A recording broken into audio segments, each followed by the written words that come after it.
would help if I plugged in before fuck before I started streaming. I think this is working. All right, okay. We'll find out. Huh? Shit. I don't know. I think it is actually. Testing, testing. All right.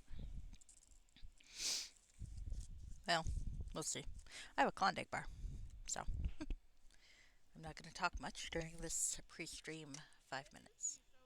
Oh, I did not mute the stream I was watching. There we go.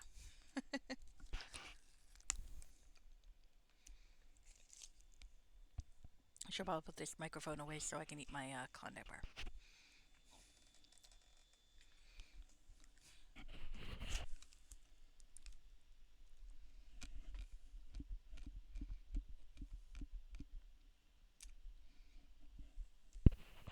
Probably should take the headset off.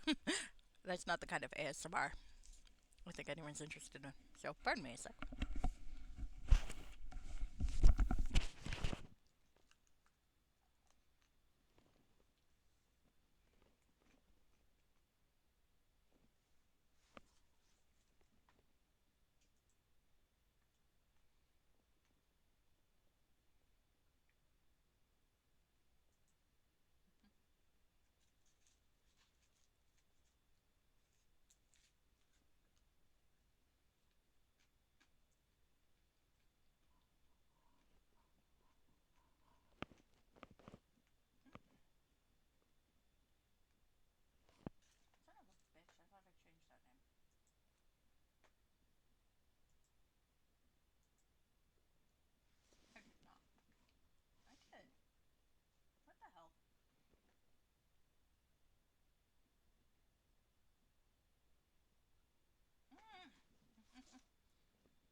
Sorry about that.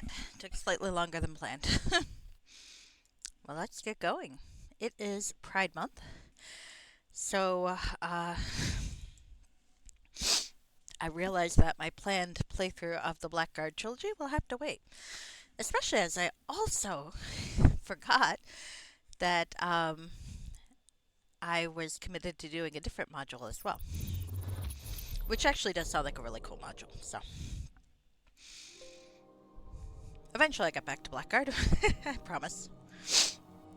But right now it's Pride Month, and what I like to do every Pride Month is to showcase a module or modules that have different romantic possibilities.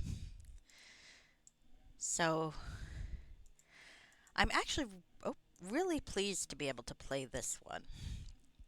Um, the module I'm picking for this is Sanctum of the Archmage, which I mostly remember as being maybe the one of the first modules that kind of went out of its way to give people a chance to choose the romantic potential, I guess you could say. And what the fuck did I do with my phone? Pardon me a sec. That would kind of help to have that so I could keep track of chat. 1 second.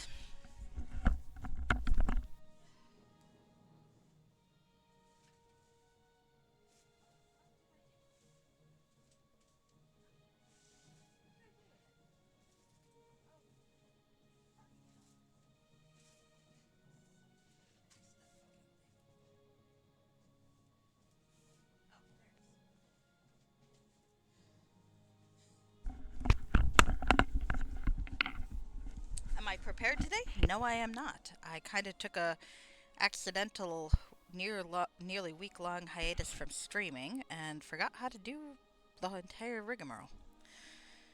I do apologize. Alright, where am I?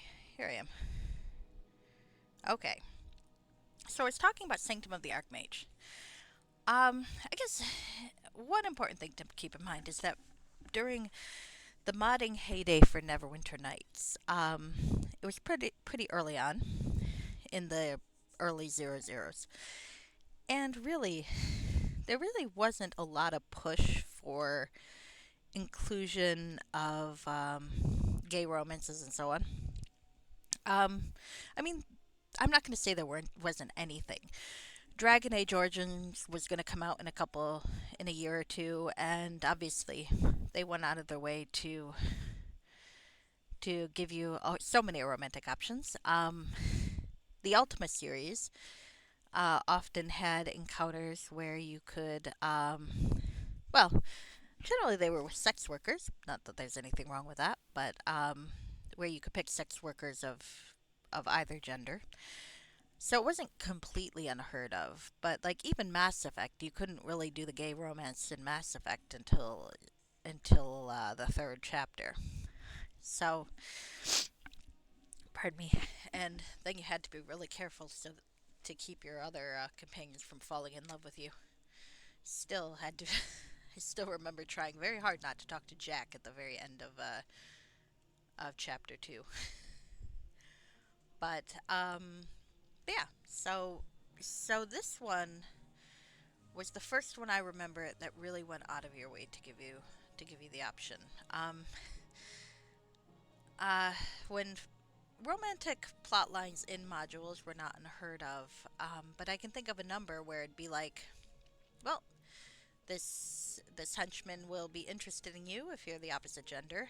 There's one or two where the henchman would actually change their gender based on the PC's gender. So if you were playing a man, this henchman would be Sarah. If you were playing a woman, this henchman would be Stan. And it's interesting because this module kind of has that, except you get to pick what the character's gender will be. So you can pick whether she's a man or a woman, and you can pick whether or not she or he will be interested in your character. And I think that's really interesting because the module author didn't have to do that. Also, it's worth noting that this is based on the module author's original novel idea.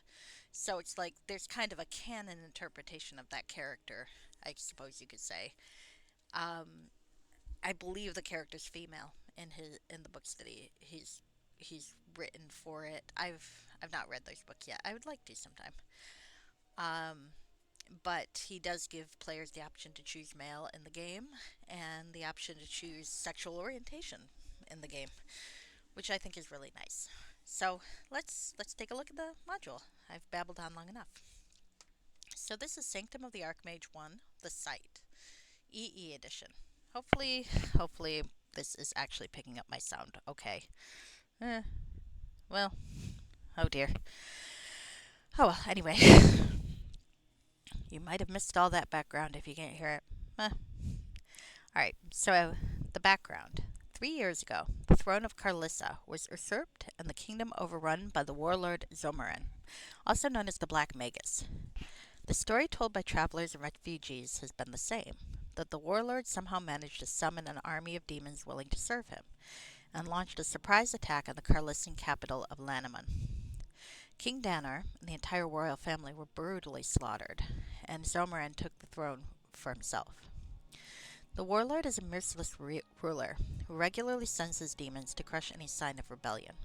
Hidden in the deep woods in the southern part of the kingdom, your small community of foresters has so far been spared the ravages of the demon horde. All of that is about to change. You begin the game as a young forest dweller with an unusual gift, living in a land that has been overrun by demons. When the monsters finally come to your home in the forest, you must try to learn how to use this strange ability of yours or die. An ability which may turn out to be the only hope of salvation for the kingdom and its people.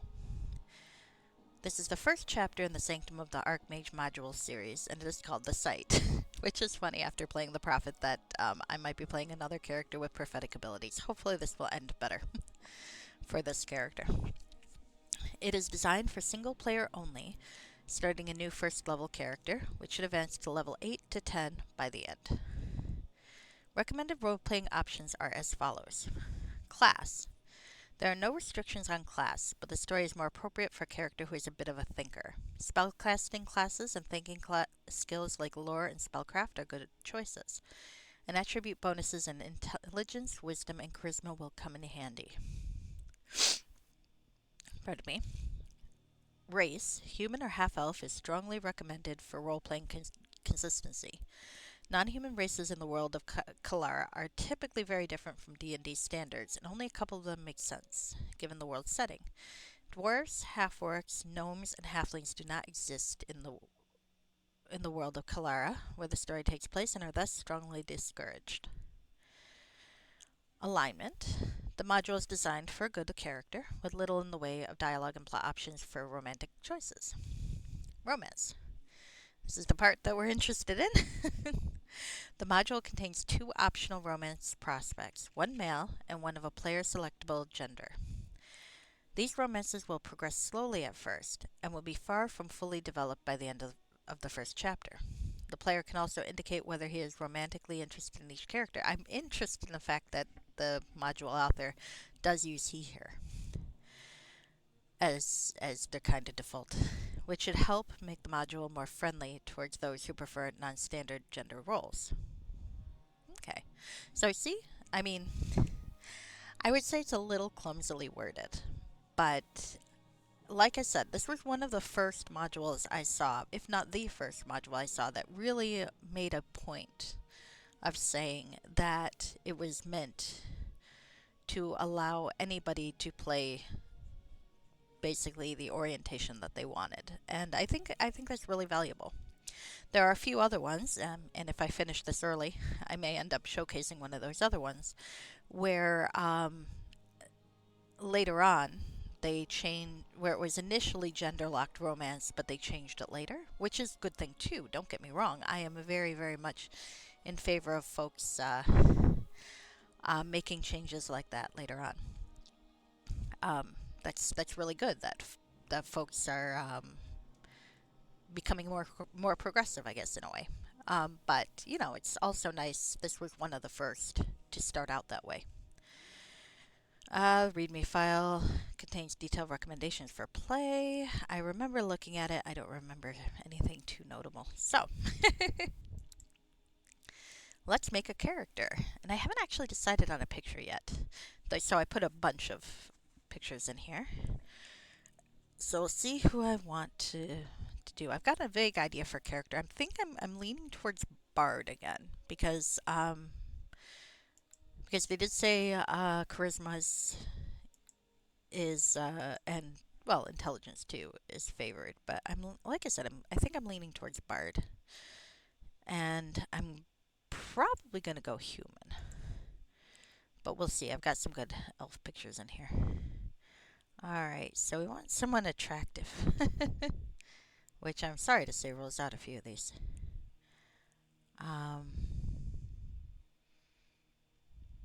What did I have in mind? I might be changing that. Up there are some of the ladies' pictures. I mean, I could always.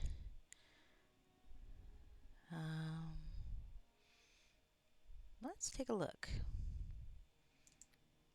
That's more of a half-elf sort. Young Griffith in a snowstorm. Never a bad notion.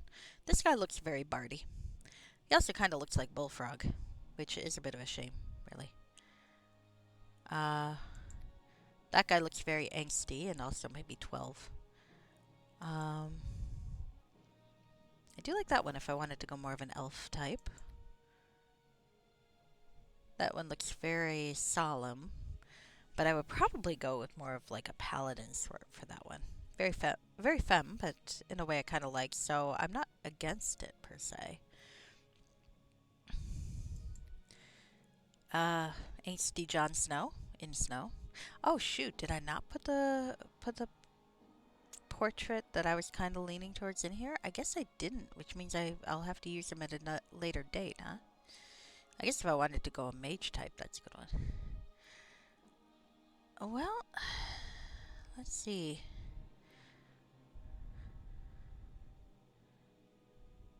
So there's Solemn Mixed Angstalot. Solemn Mixed Angstalot, who is 12. Bullfrog Jones's younger brother, who does look rather bardy, I have to admit. And Yowen Griffith in a snowstorm. I think I'll go with that one. That one does look very bardy. God, that's a giant face picture, isn't it?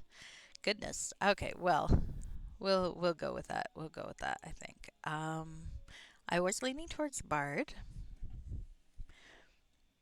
Serve as negotiators, messengers, scouts, and spies. There were some recommendations too, but now I can't remember what the skill recommendations are. I think lots of heal and lore, but abilities. So 6. Let's see. That might be a little much.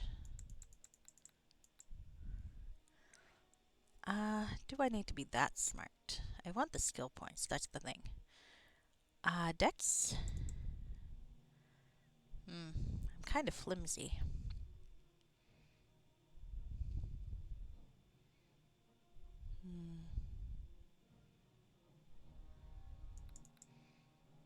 If we have 12. None of my characters ever have strong wisdom, do they? How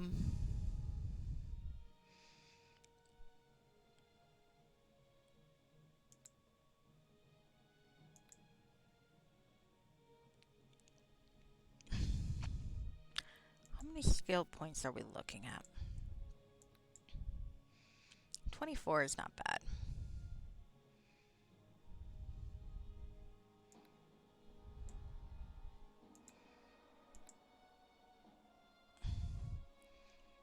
Yeah, let's go with that. 24 is not bad.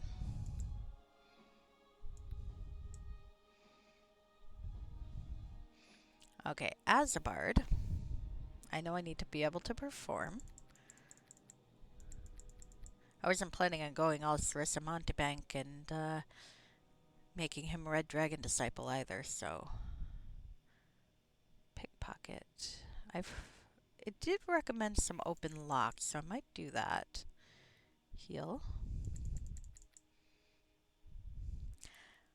Um, hmm.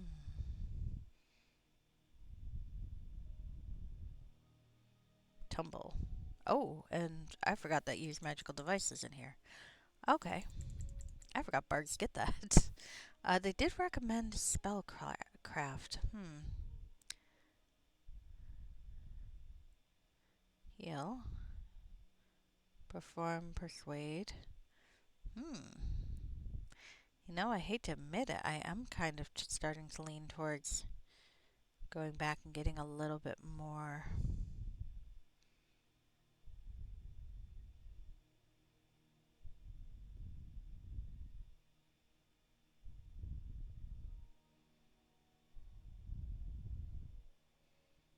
Hmm.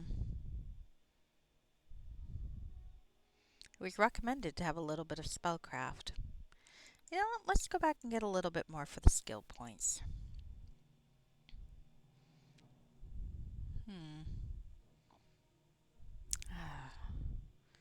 Could do one less charisma. Uh, I don't know.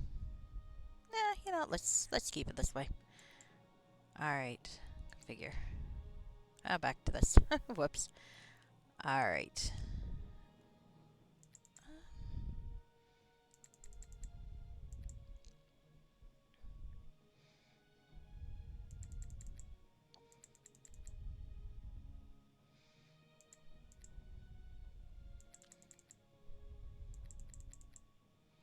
No open locks. Hi, Zerodine. I did finish Prophet, actually, Zerodine. Highly recommended. Both endings were fantastic. Um, they should still be on my channel. The last Prophet chapter should still be on my channel. But if not, then it's on my YouTube. Definitely. I very much enjoyed it. And come to think about it, I have to update my character playlist. But thank you for the GGs. That was intense. I did also start the Blackguard modules because I wanted something very non-plotty in between. But I'd forgotten that Pride Month was so close. Yep, my YouTube upload. Oh, thank you. I'd forgotten that Pride Month was so close, and that module is going to have to be put aside for a bit. Also, I had forgotten that I actually had another module lined up. Um, the George who did the Desert Rose series that I've done, and also the Narcopolis Wake and Stormy Night modules I did for Halloween, has recommended that I try his module conversion of Lords of Darkness, and I'm definitely looking forward to that because that's a genre of Neverwinter Nights module I haven't really explored. So, poor Abigail Colt's gonna have to wait a little while before I indulge in her homicidal evil. But I'm definitely gonna get back to that because sometimes you just want to be comic book evil. But not today. Today I am playing a bard who is going to have a nice romance with somebody. I don't know who yet. We'll see who I like. So let's see. Available feats. Curse Song is always good. Do I want extra music? I think I do. Curse Song and extra music sound like what I'm going to end up doing. Oh, Lingering Song. Do I want that?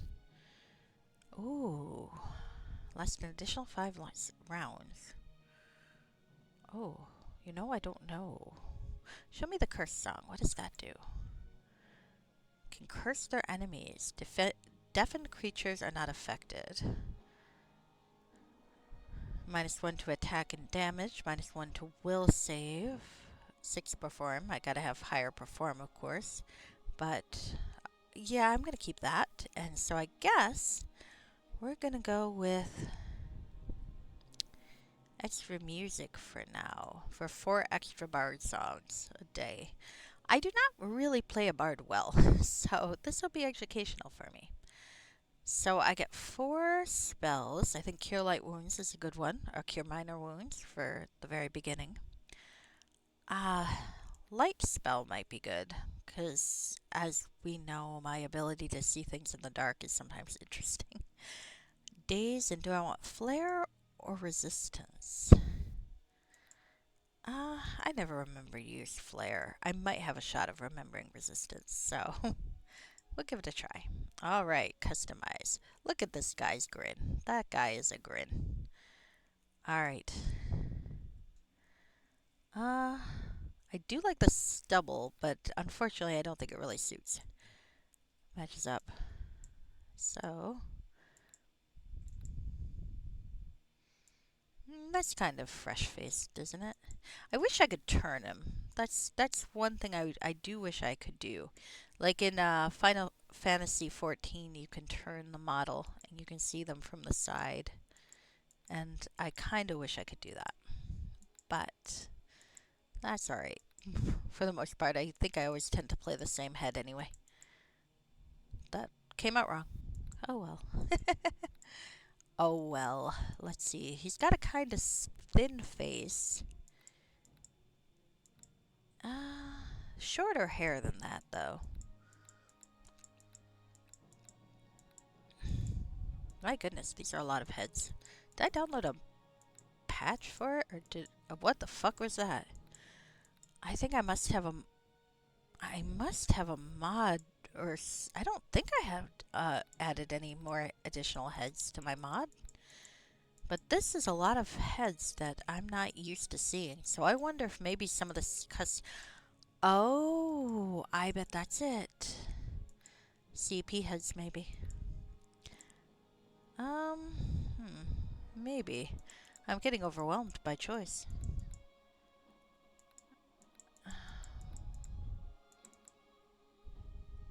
Yeah, we'll go with that. Slightly darker hair color, I think. Do I want tattoos? This does seem like the sort of guy who might have tattoos. But I'm not feeling the big chest tattoo. Body? Nah. He looks like a slimish fellow. Clothing? He is a bard. Which means I can go ultra kinky. That's something. But I don't feel like it suits.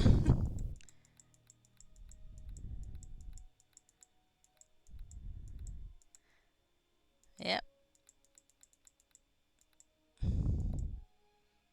Yeah, that's very bardy.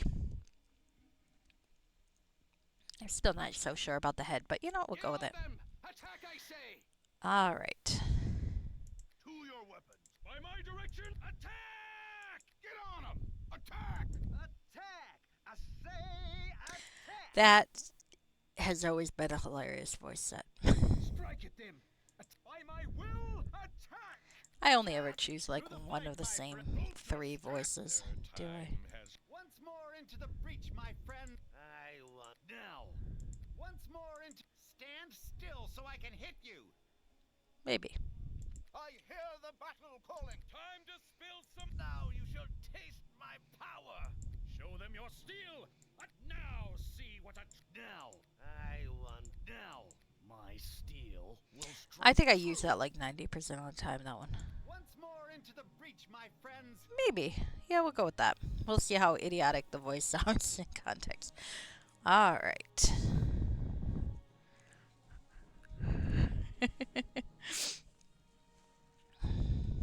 Now, how do I remember how I spell this?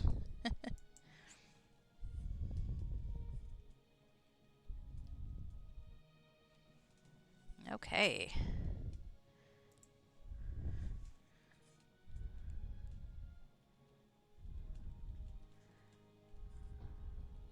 Montebank.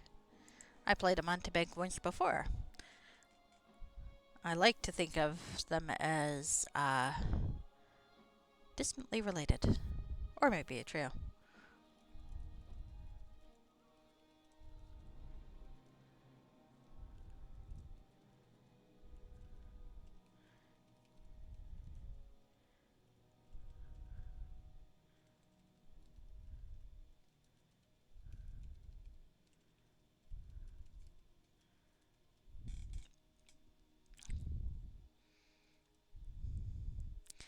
Let's see, let's see.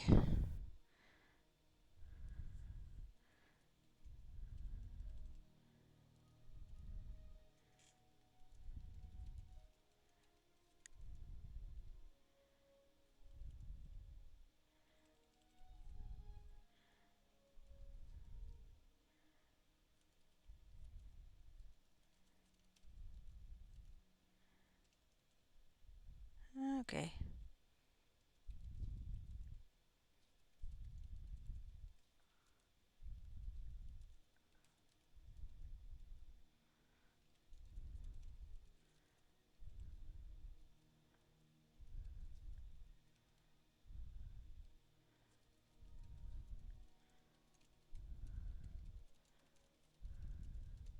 Surely nothing will happen to change that nice, quiet life.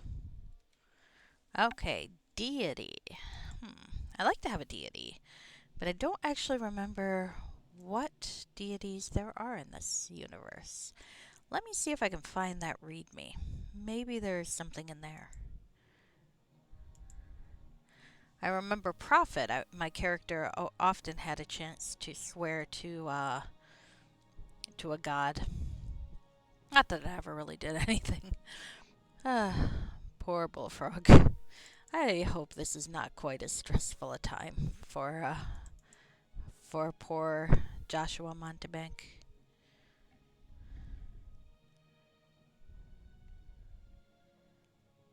All right.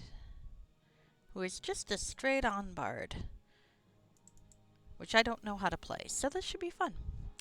All right, where is my readme? I am looking for a readme. Come on.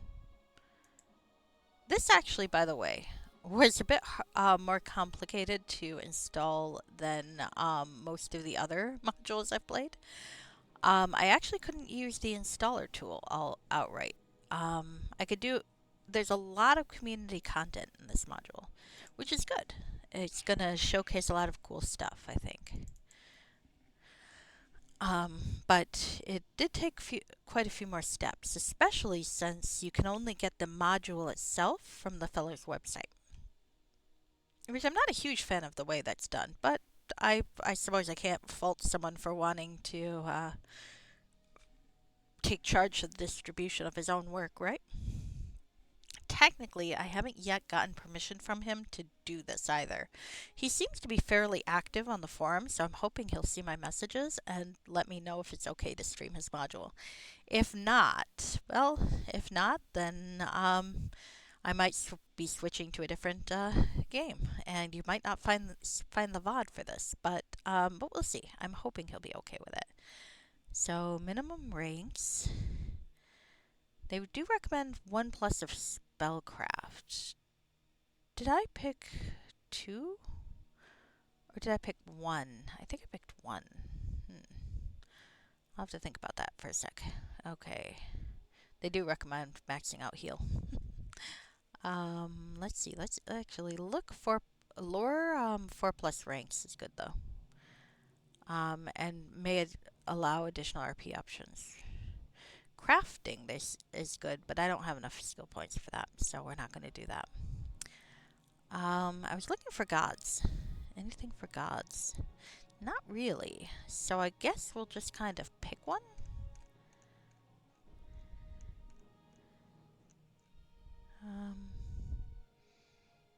Okay, maybe it won't be relevant. So we'll pick a god just in case. Let's go with Suni, or Sun, the god of beauty.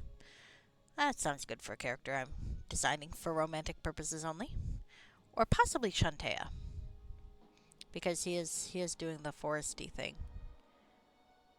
No, Shantaea's harvest, isn't she? Sylvanas might be, or Sylvanas, the elf version. Forest god in D&D, Forgotten Realms. Even though this isn't the Forgotten Realms, I just like to be thorough. Could do Mieliki.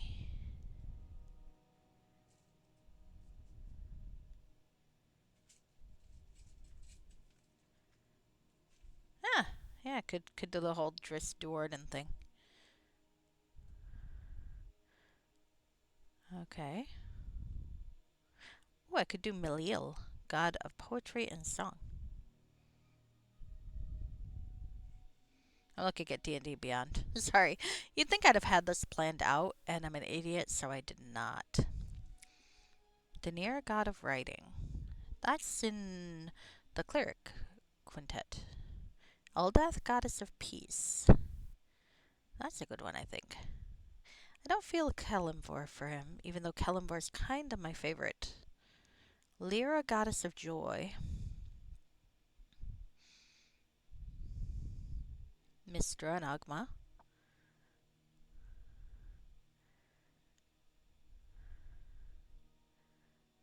Tomorrow's a good one, I usually do.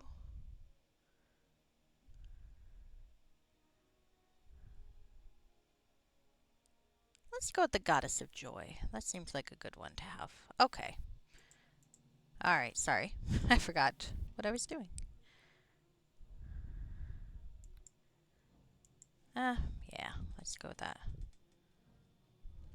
Now, I don't know if Lyra was active in this era of the Forgotten Realms, but fuck it. Alright, okay. Now let's get back to packages.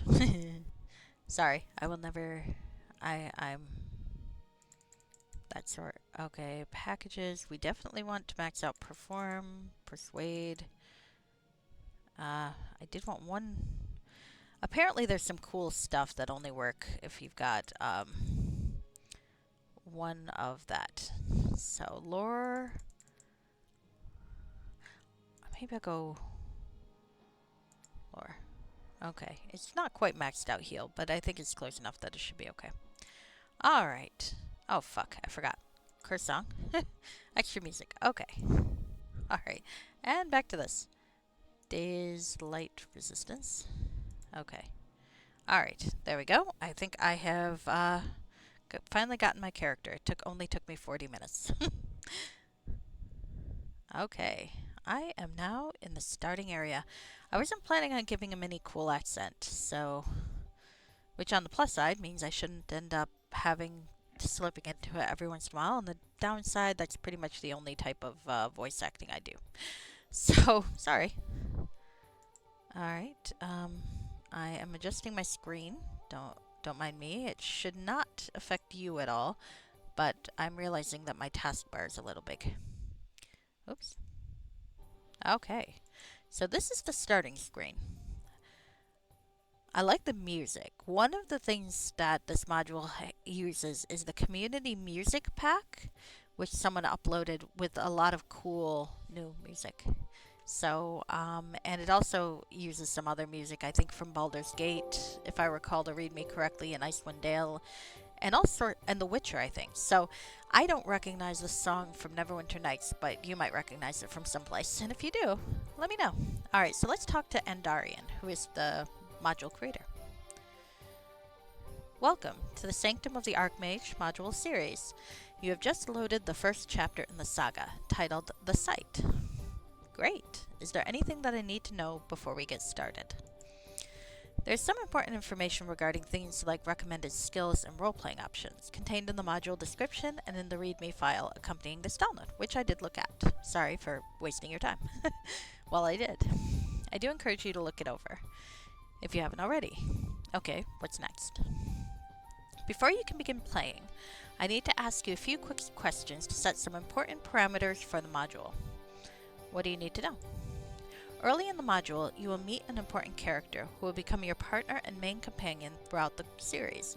You may also choose to pursue a romance with this companion, who can be either male or female. What would you prefer? So, as I think I mentioned, your ears are peeled, okay.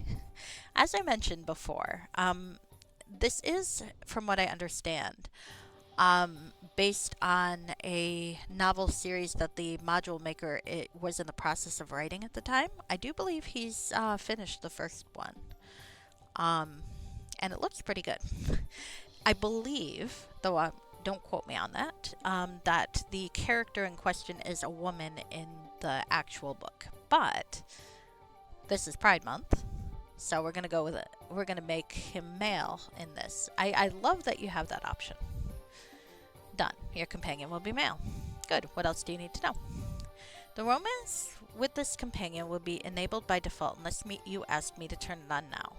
Oh, actually, it used to be that it was only enabled when it would, or like it used to be that the default enabling was for the opposite sex romance, and you had to turn it on specifically for the same sex romance, which might be true for the other romantic option. But I like that it is. Look, you get the option. That is really cool. Please leave the romance enabled. Default. Done. The romance with your primary companion is now enabled. You will be able to disable it later from this companion dialogue if you choose, once he has joined your party. Good. What else do you need to know? The story includes an optional subplot about the player having a crippling fear of heights to overcome. If you enable it, certain scenes that trigger this fear will play differently, and your role-playing options may be limited to ones that are consistent with this subplot. Do you want to enable it? Oh, that's interesting. Well, you know, I did have to think of, or I do have this character going from being a fairly public bard to a quiet life in the forest. Maybe he had a traumatic experience, and that's why. And the traumatic experience could have involved heights. Maybe he was riding something and fell over or something. But let's ask this question first. Why would I want to play a character who's afraid of heights? What's the point, and why would that be important? The subplot is purely for role-playing purposes. Much of the Sanctum of the Archmage takes place in or near the Nurian Mountains, between the lands of Raich and Carlissa. It involves traveling through and dealing with high places, and even flying, especially in the later chapters. Right now, there are only 2 chapters published, though from what I understand from reading the page, the module maker has been working on a 3rd chapter. I don't know. I mean, I think he's been working on it for a long time, but real life does sometimes get in the way. And he has been doing updates to part 1 and 2 well into like last year. So we may see it someday, and that would be really cool.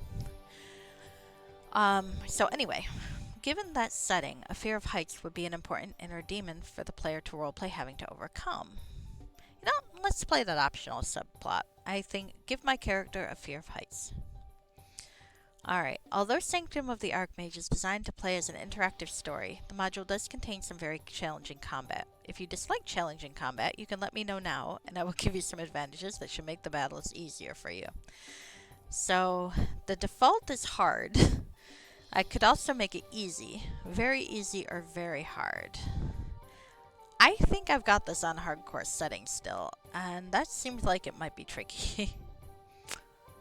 So I'm going to let you decide for me. Do I want the battles to be hard or easy? I don't know. Part of me hates doing anything that's too easy. But on the other hand, as we all know, I suck at combat, and I'm playing a bard. And bards are not the most combat-based. You know, let's go with easy. I'm more interested in the story. So, I'm going to go with easy. So we'll see. If it's too easy, I can always change it, I think. Done. That's all I need to know, and we can start whenever you're ready. Alright, let's start now. Now this is the last... I did test out this module when I was in this scene, but I haven't done anything else, so I'm very curious. Oh, there's lava back there. Neat. Okay, well let's start now. Easy sounds good? Ah, thank you. You pause to rest after your long hike. You've been traveling for several hours, exploring, following vague signs that there might be a ruin in the area. Broken stone masonry, remnants of an old road, things of that kind. Okay, that sounds like something Mike Bard would do. Looks like I've found something here. You take out your journal and make some notes on the location of your find. You decide to pause and reread some of your other journal notes before exploring the ruin, reflecting on your life so far. Thank you for that hint, Endarian. Please read things so you know what's going on. Fair enough. Alright, let's put on some leather armor. I got a dagger. Goodness. I got my performer's outfit, which looks stupid, but there you go. I feel like that was the right thing to do there, though. Alright. Let's put my things there. Cure light wounds is good. Okay. Bard song. That's good. Actually, I should put curse song on here too. Though I'm not sure if that takes one of my song uses away or not. It might. Where did I fucking put it? Ah, there we are. Curse song. Hello, Fleecy! I am playing a new module today called Sanctum of the Archmage. My character is Joshua Muntebank. He is a bard who is now a forester. I think he had a traumatic experience or something involving heights because I chose to have him be take part in a role-playing subplot that makes him afraid of heights. So who knows? The outfit looks a little kinky though, so I'm quite enamored with that. All right, it did tell me I should read my journal. Well, we got a few things in here. Okay. The life of a forester. Ah, I've got a backstory here. Okay, I was born to life. Let's see if I can rationalize this backstory with what I have in mind for my character. I think I shall. I was born to the life of the forest people of Carlissa. I'm not certain just what part of Carlissa that is. My learning, including geography, has been rather limited, but I've been told that our forest is in the south of the kingdom and that it surrounds the very eastern arm of the Nurian Mountains. We have few neighbors here, mostly human, but I've heard that there are elves that live in the mountains to the south and west. The thought of traveling the wider world fascinates me, and I've always listened to stories about great adventures like the elf lord Nimrod. My parents are simple folk, as are the other families that live in the sparsely populated area. I'm their only child, and they dote on me more than they probably should. And I can tell that my fascination with learning and adventure has been making them more and more anxious as I've grown towards adulthood. They've noticed how I've started to wander farther and farther into the forest, exploring for secrets. I'm sure they think I'm eventually going to leave home to pursue the life of an adventurer. Okay, so the the it's pretty rare that a module will give me a backstory, so I'm going to have to think about this for a sec. So the backstory I had in mind for my character that he was part of a trio and he retired in this forest, but clearly that's not the case. Or rather, he's from here and has not traveled very far. So, I guess if we decide it was a fairly local trio before one or two of them branched out, then that makes some sense. His last name is a stage name, but he's a very local performer type. I think that works out pretty well. Probably he only performs or in local taverns and so on. I'm assuming there are some, even if we never see it, because what settlement doesn't have a bar? Probably self taught when it comes to music, but learning more. So I guess that can work. That can work. He's not quite as worldly as I was thinking, but that's okay. That's alright. He probably feels like he's adventured very far. So, okay, let's see. The site. There's always been something different about me, something that I don't understand or know how to explain. I've always had a strange ability to sense things that are to come. It's not seeing the future exactly, because one of the things that I can see clearly is that there is no single future. And despite the tales of the bards, no such thing as fate or destiny. So that's a nice contrast with Prophet already. Apparently, so maybe having a clairvoyance will be far better for Joshua than it was for poor Bullfrog Jones. Indeed, I can see many possible futures and events that are leading to them, and sometimes what actions could be taken to choose between them. Unfortunately, I've never been able to figure out how to control this strange ability. It just comes to me sometimes, and I don't know how or why. And at least so far, it hasn't managed to make much of a difference to my otherwise simple life in the forest. Okay, that makes sense.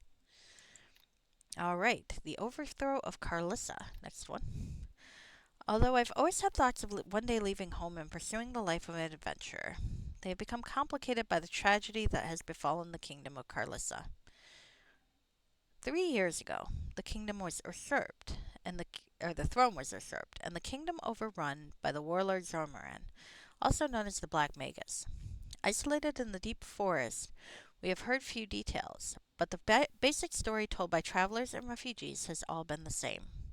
The warlord has somehow managed to summon an army of demons willing to serve him, and launched a surprise attack on the Carlissan capital city of Lanaman. King Danor and the entire royal family were brutally slaughtered. and Zomarin took the throne for himself. The warlord is a merciless ruler who regularly sends his demons to crush any sign of rebellion. As a result, the world outside the forest is no longer safe for anything but a very skilled adventurer. Okay. I do feel like he was part of a trio at one point. I'm keeping that part of his backstory, but the other two probably went off to do their own adventures.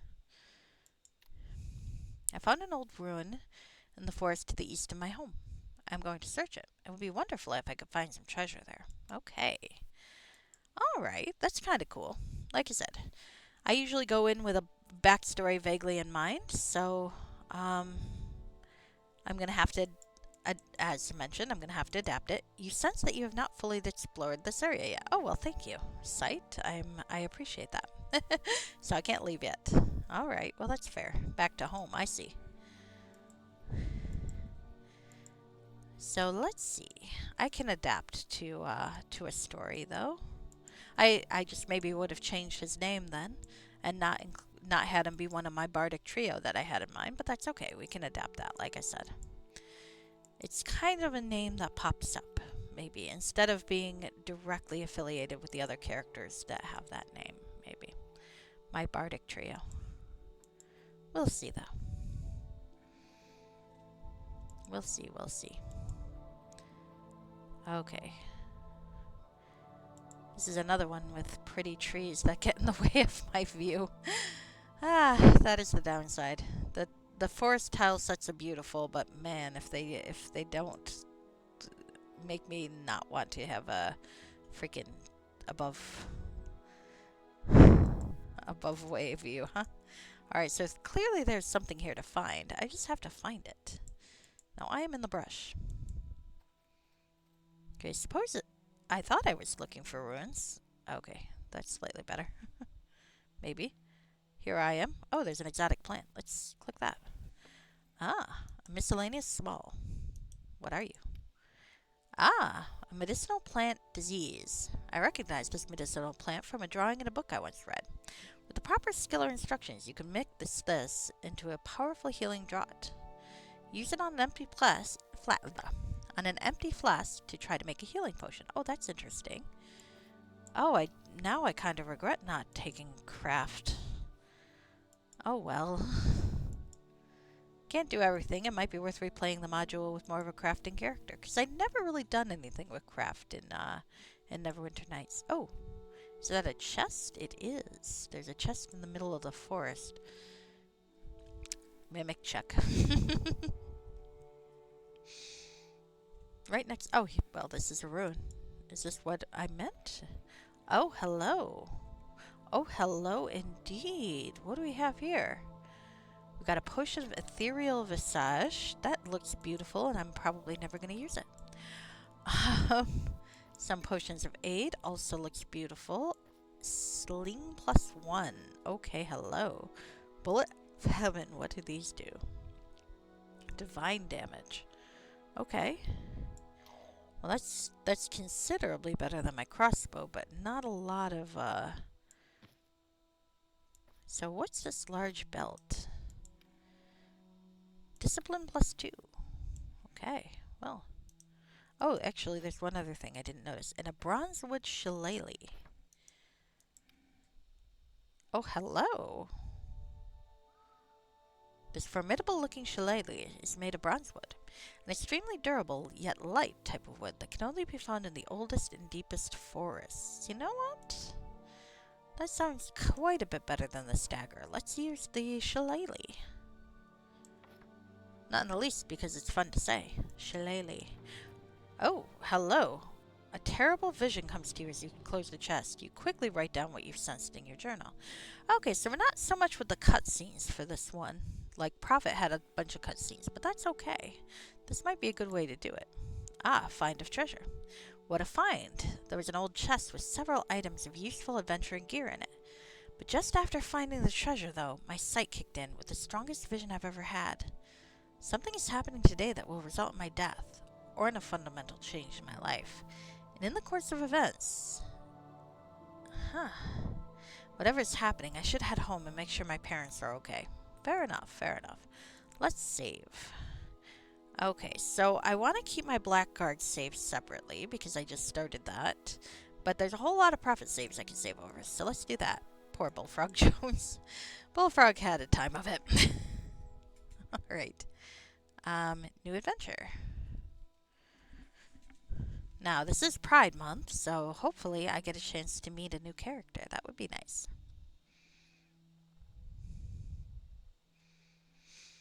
Alright, so I'm not sure there's much else to see in this area. Are we about to have an oh no, my beloved Yep, rainbow indeed. Are we going to have an oh no, my beloved peasant village moment? I think we might. I hope I'm not going to be newly orphaned. I think I might be newly orphaned. But Josh does not know that. It is kind of weird that I called him Josh. There's someone who will be hopefully quite amused by that, but because I know a Josh in real life. I know a few Joshes in real life. So maybe it was kind of weird to name him that. I don't know. I wasn't thinking of the Josh I know at that time. Woodland home. You arrive home to a terrifying sight. Shit! Hey! Stop killing my parents! This is not really a good angle to see it. A sudden insight tells you to flee for help along the stream bed. Okay. Ah! It's a vulture demon. What the fuck? Okay, where is the fucking stream bed? There's a vulture demon. There's my house. Oh no, my beloved peasant village indeed. Alright, where the fuck is the stream? Help! I can't find it. Do I go north or south? Alright, let's try getting away from the vulture. Okay.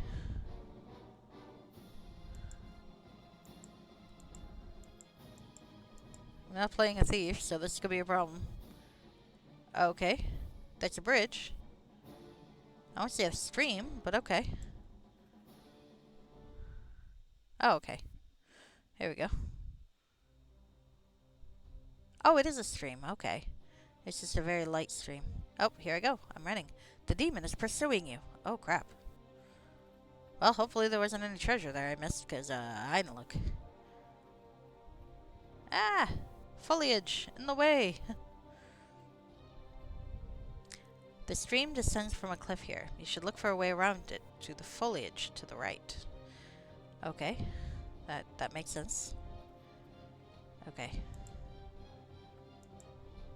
Thank you for the hint. Okay.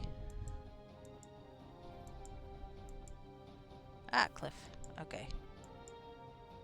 Alright, I see. The stream descends from the cliff here. You should look okay, well, I'm at the right? Unless you mean the other right. I think I'm going right. I'm going to my character's right, which is what I mean by other right. Undergrowth here is very dense, but there is a way through it. You can hear the stream to the southwest now, and can make out tracks leading that way. Okay, now I don't know where the fuck I'm going. I'm staring at a rock. Alright, well, I'm wondering if you suspect that the foliage was planted deliberately to conceal the way through. Oh, that's interesting. Okay. I wonder if that's an enhanced edition thing, the trees getting in the way of everything. You hear the sounds of the demon's pursuit in the distance. You see a door hidden in an alcove of the cliff wall ahead. Someone went to a great deal of trouble to conceal it. Okay, where are we talking about? Because I can't see shit. Okay, well, here's hoping I find it. And...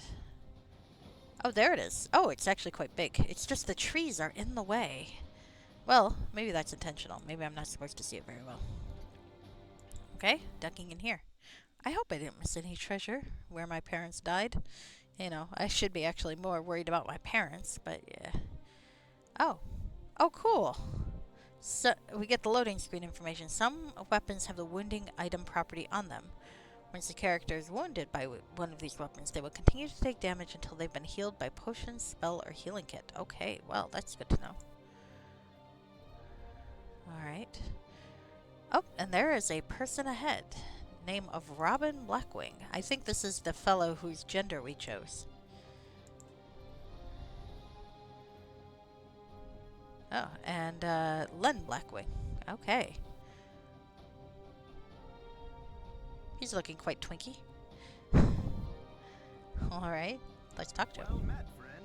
Oh, he looks very Greg Evigan, circa Tech War. I like it.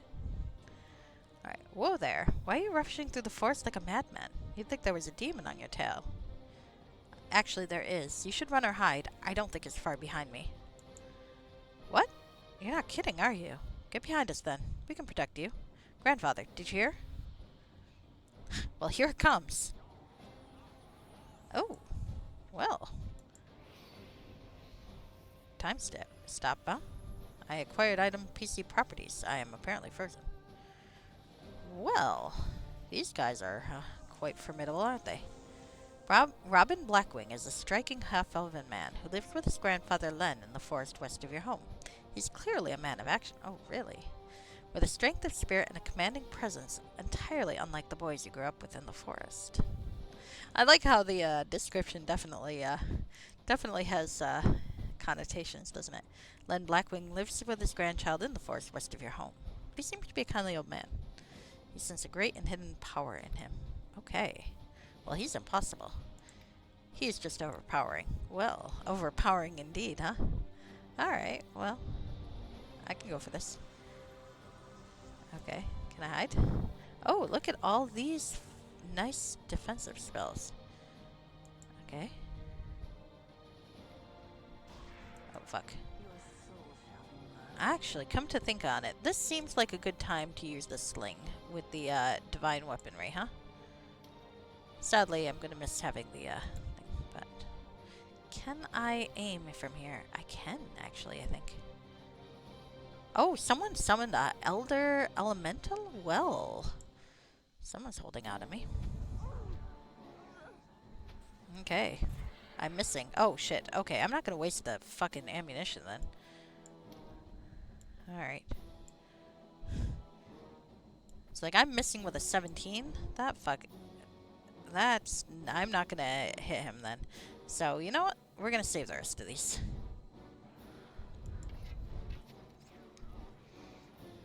Oh shit, I have disease now. Please don't kill me. I might die. I thought I picked it on easy, damn it. Alright, well maybe not. Come on. Ineffective. Ah. Upgrade. Life of a Forester got updated. Well, that's good to know. Oh, I think they succeeded in killing him. Alright, well that's good. And I am now diseased. Well.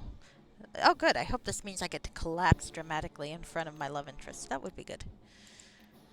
The warlord's demons have come to our own forest. My parents were slaughtered by a vulture-like monster right before my eyes. I barely escaped from it myself, running madly through the woods, guided only by that strange sense of mine telling me that help could be found somewhere west along the stream, and it was right again. I found a fascinating half-elven boy and his grandfather, Robin and Len Blackwing, living in a hidden valley near the base of the mountains. Len is obviously a powerful wizard, and he destroyed the demon with magic. Oh, well. Fascinating indeed. I'm sad about the two bullets, though. Those were nice bullets. Damn, that's a spicy looking elemental, isn't it? So let's talk to Len Blackwing. And where's Robin Blackwing? There's Robin. Let's talk to Len first. What can I do for you? Are you alright? I think so. I'm alive anyway, thanks to you. The young man smiles at you. His manner's friendly, but there's an almost unnerving hardness in his face and eyes. Oh. I'm Robin Blackwing, and this is my grandfather, Len. Oh, I can choose whether I'm attracted to him or not. Well, this is Pride Month, isn't it? So let's go with I'm attracted to Robin. I'm Joshua. Joshua Montbank. The last name doesn't really work, but we can assume that maybe my parents were... Oh, that could be it. Rather than my character being part of that trio, maybe my mother or father was part of that trio in my character's backstory, and I'm their poor kid. Okay, we'll go with that. That'll work out with the backstory I had in mind. It was a parent who was a member of the trio. I'll just have to fix my backstory later. It's a lucky thing that you found us here, young man. There aren't many in this forest who could have destroyed the creature that was pursuing you. Fortunately, I was something of a wizard in my youth. Do you live in these woods? My family, we lived further up along the stream. I've been running for so long I've lost track of how far. It was like 2 screens, dude. You're fine. Let me cough and faint dramatically at your feet. No, probably won't let me do that. Too bad. Oh my lord. Did you see any other demons? Grandfather, we must go to them at once. You shake your head, astonished at your own calm. It's too late. You close your eyes as the full reality of what happened comes to you in a rush. Still diseased. They're already dead. I'm so sorry, Joshua.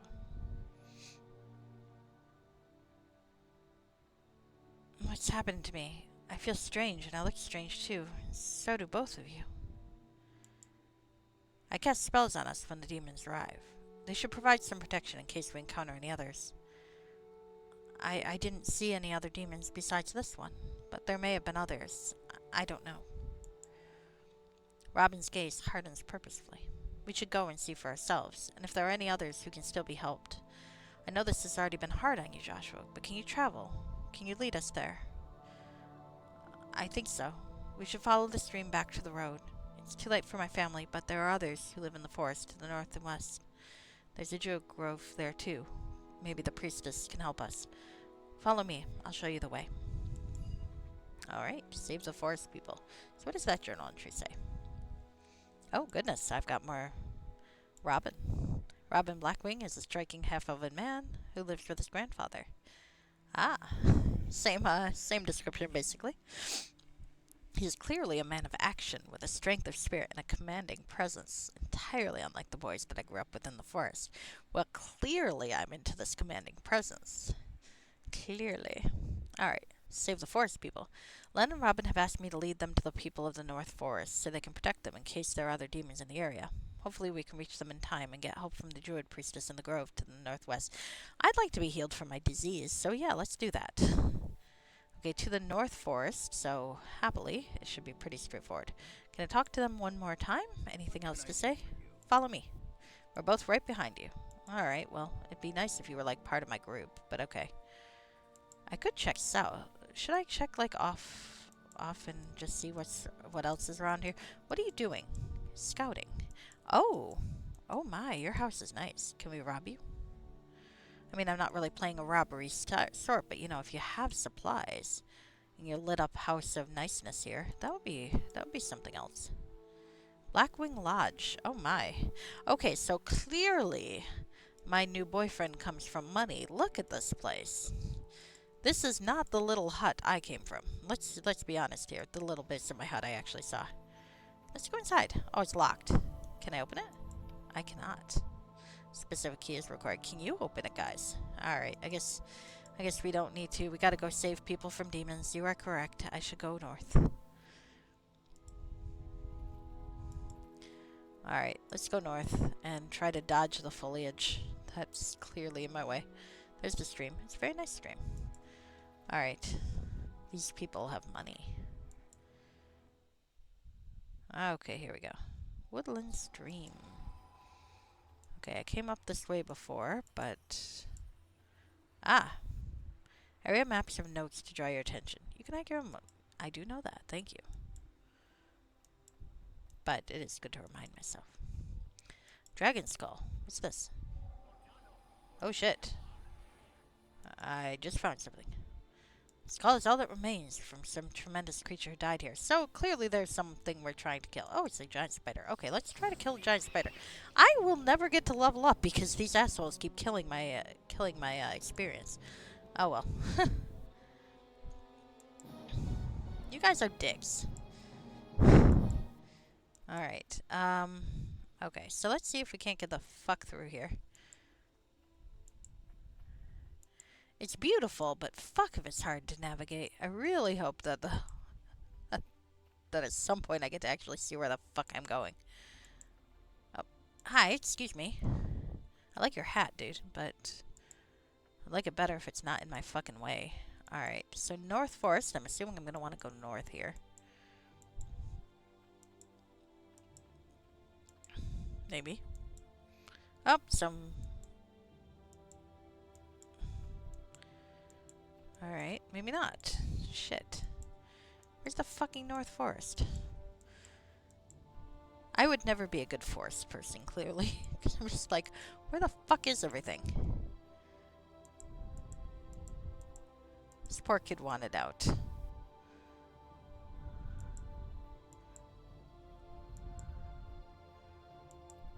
Okay.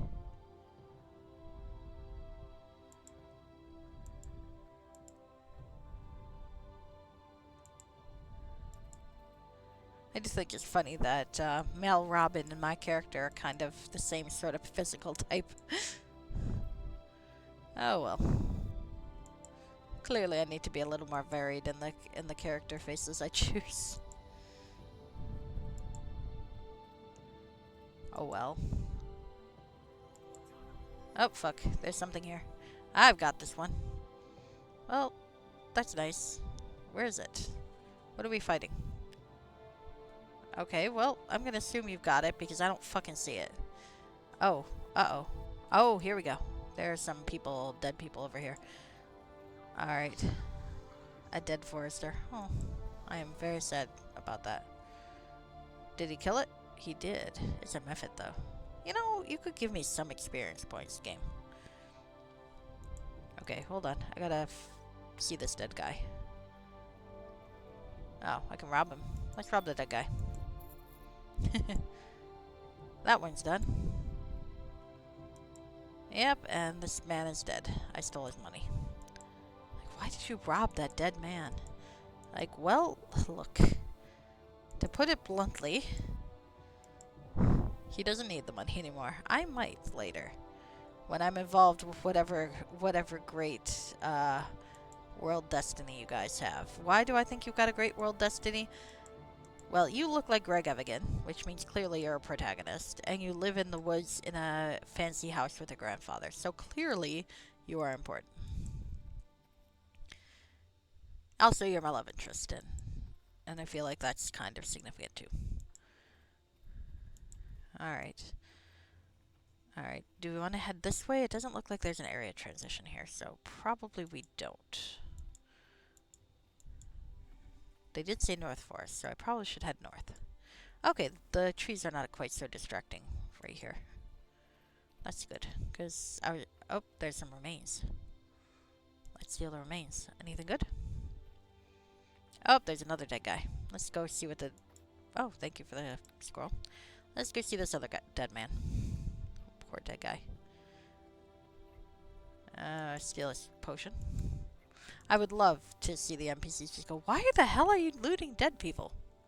Because that's something we always accept in D&D games. It's like, of course you're going to loot the dead people.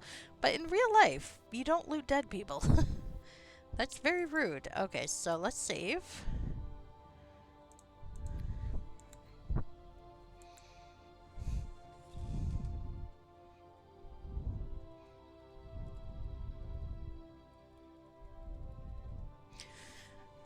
Bullfrog. Joshua is kind of horny. I miss saying Bullfrog. Poor Bullfrog Jones. Maybe I should have just made a version of Bullfrog Jones that's life didn't suck. But he had a backstory that was completely incompatible. Okay. A minion. Let's see if I can help kill these things now. I would like to help kill these things. Nope. Oh, the music. Oh, hello. I wonder what the music's from. Is it from the music pack or from one of the other games? Alright.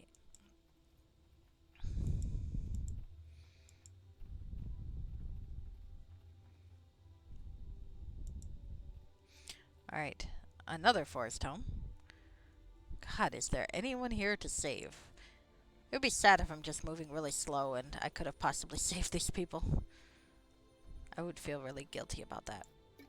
But we are taking their healing potions. It's like, dude, why didn't you drink your fucking healing potion?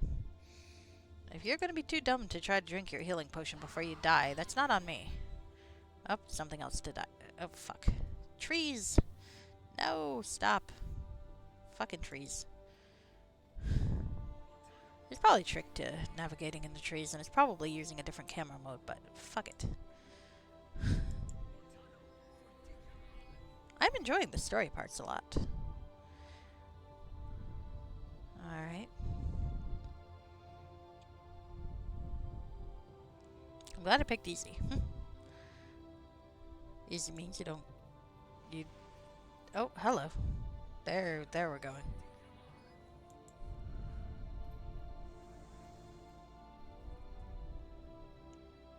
For fuck's sake, let me fucking see where I'm going.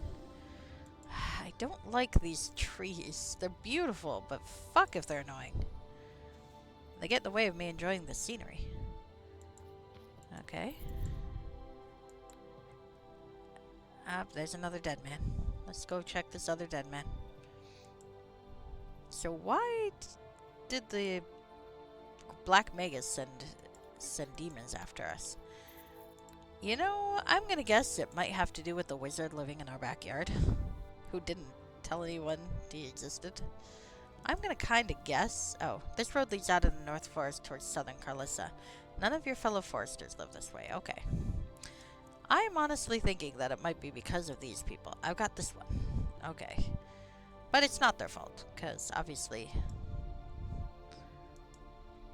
School of Fish, hello. We'll maybe deal with them later. Another dead forester. Jesus. We are not having a lot of luck today. Okay, +6, +1. You know what? Let's see if the healing kit +1 will do anything. Ah, not possible. Shit. Well, that was a waste of a healing kit. When did I save last? I think I just saved. Eh, close enough. Making fun of the description, but in an affectionate way. I appreciate the connotation. Not like any of the other boys I knew. Because you can just hear this slight insinuation there. Which I quite approve of. I probably will look into the fellow's book that this is inspired by or based from. Because I actually think it seems like a fairly fun setup, and I'm intrigued by the idea. Though I don't think this is gay, sadly.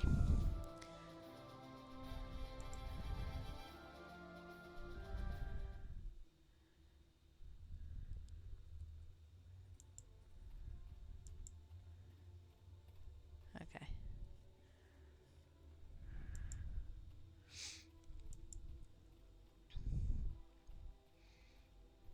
Oh, hi. Are you a bard too? Oh goodness, that does sound like he's a bard too. Yep, we are bards. We are bards together. That's probably a bad sign. Actually, I should be doing bard magic. It's actually somewhat useful. Alright, well, we are bards together. Perhaps we'll sing together. Hey, there's a frog demon. Will I die? Let's die. There we go. Oh, now I'm poisoned too. Nice. I'm still trying to increase the likelihood of collapsing at my love interest's feet, because I feel like that's an appropriate reaction. Hey, come on. He's got a commanding presence. Alright. Give me poisoned and diseased now. I'm lucky I'm alive. That's because I keep running ahead of the powerful people. But look, I'm not just a damsel in distress, thank you. Okay. Alright. Another dead forester. Ah, that's an arrow, nice. Why are you not using any of the shit you've got, foresters? Come on. Ooh. Oh.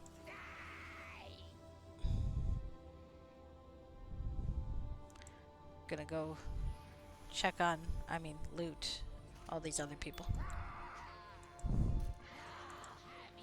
Oh, and minion. Let's go hit the minion with a stick. How very palpable of you. Allman Militia. Hi. I can't hit worth shit. I think these are very cinematic battles right now, because despite the fact that I should be getting my ass kicked, I am not suffering any real damage. Oh, I'm immune to mind affecting spells? Oh yeah. Clearly one of the things that they did to me has made me badass. Sadly, I'm still not getting any experience points though. That goes against my wishes for things. That's it for you. Take that. That's it for you. Ah, the voices. Alright. Ah, fucking trees. Where the fuck am I? There I am. Alright, let's go find more dead people. Hi, guys. Excuse me, I need to get through and find more dead people for you. I'm kind of thinking I'm not going to find very many survivors. It's just a thought, but hey, it's kind of the opposite of barrier gaze. I'm the only one still alive. It's barrier street people.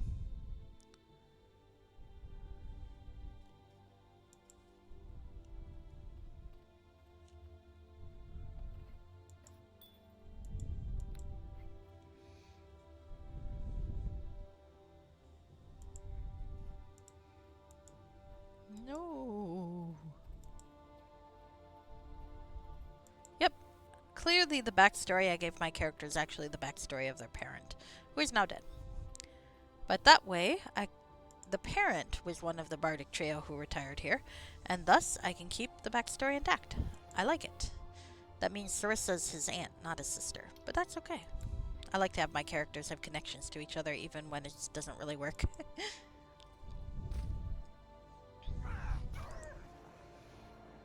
You've no cause to attack me.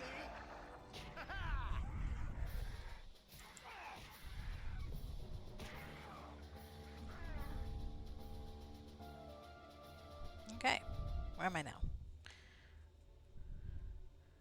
Well, it's not quite as bad as playing Solaufen and realizing that they killed my prior character off screen. Because I decided my character was the son of my previous character, and they're like, well, and now your parents are dead. It's like, well, shit. Sorry, Steven. Fortunately, there's another timeline version of you, but still. Sucks to be you. Alright, let's look around here. Did I miss a corpse? Probably. And my cat is somewhere upstairs. I should go check on her at some point. Oh, a dead druid priestess. Well, that sucks. I was really hoping she could heal me. Oh. We will return later to put these poor souls to rest. Speak to us when you're ready to head to your home. Looks like we're too late. There aren't any survivors. A simple ring unidentified. Well, I'm gonna steal her shed. Bullet +1.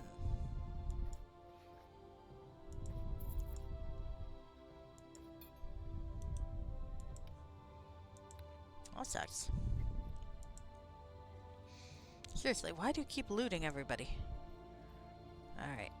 Alright. Well.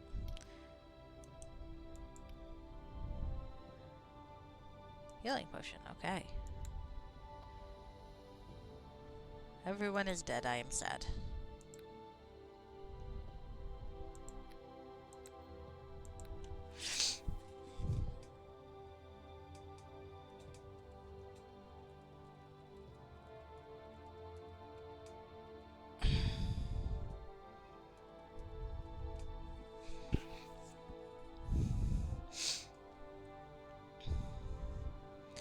Well, there we go.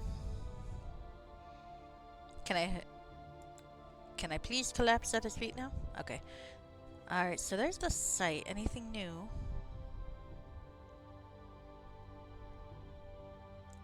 Nope. Okay. That was interesting. I thought they changed it, but that's okay. Well, let's talk to Robin. Well met, friend. Yes? I'm ready to go home and bury my parents. Oh, good. Well, that's fun. My house has been burned to the ground. Oh, fantastic. Come on, let's see to your parents. I'm having a bad day. Here lie Gregorian and Sandra Montebank. Oh, they gave them first names. I love it. Loving parents of Joshua. You returned to find your home burned to the ground by marauding demon horde. What few neighbors you once had have all fled or been slain. With Len and Robin's help, you salvaged what little you could from the wreck of your house and gave your parents a decent burial. Oh,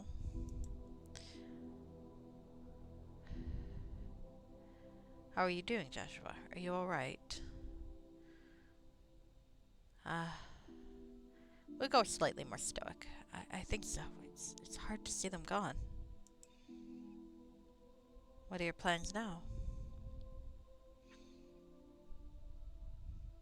So, I can be non-committal, I can be vengeful, and I can be adventurous.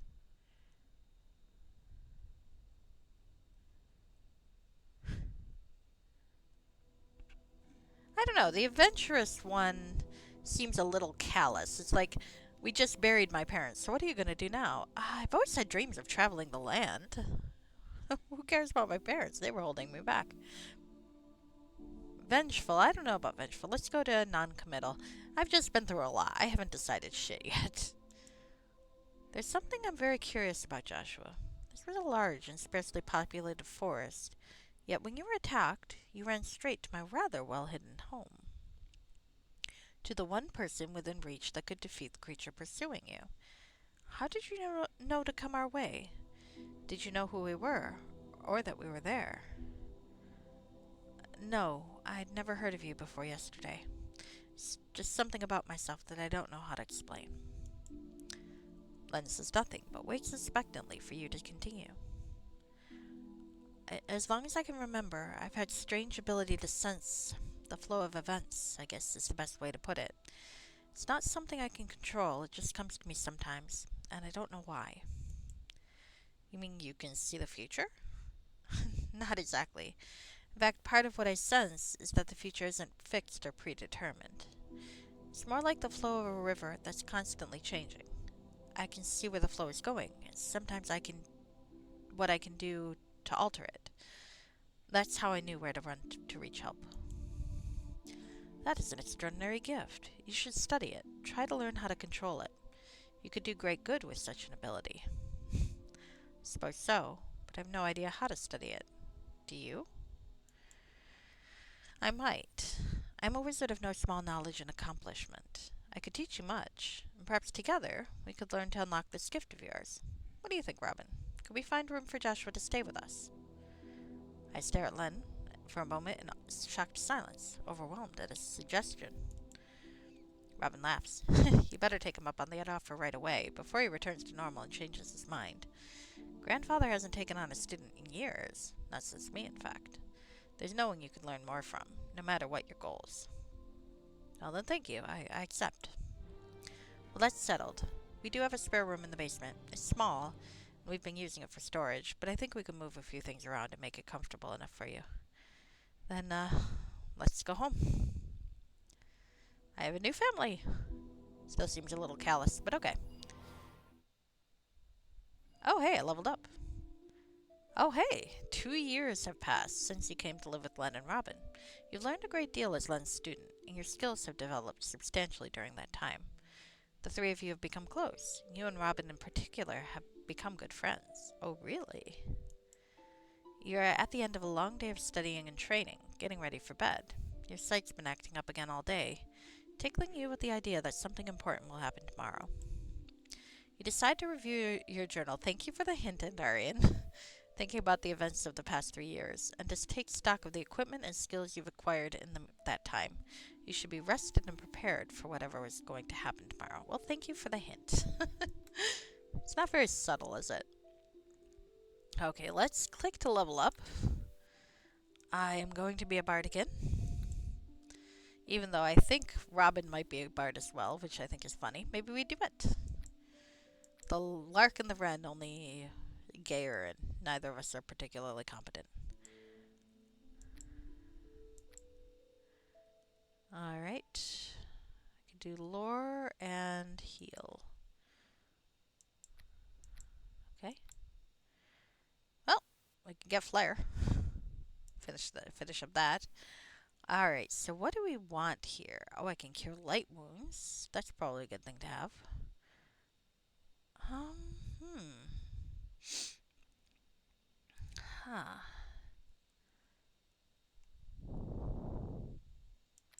Could do the charm person thing. Except I never actually managed to use it very well. I like the iron horn though. Identify is a good one. And summon creature. Let's go with. Well, I'm gonna have a henchman. So let's go with identify maybe. Okay.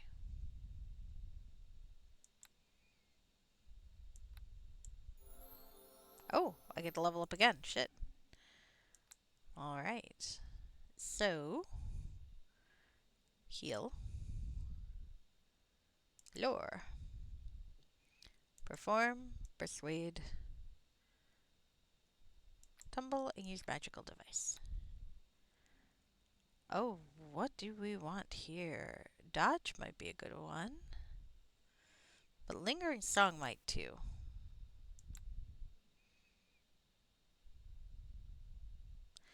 Let's go with lingering song. I am a bard after all. Ah, I get one more spell too.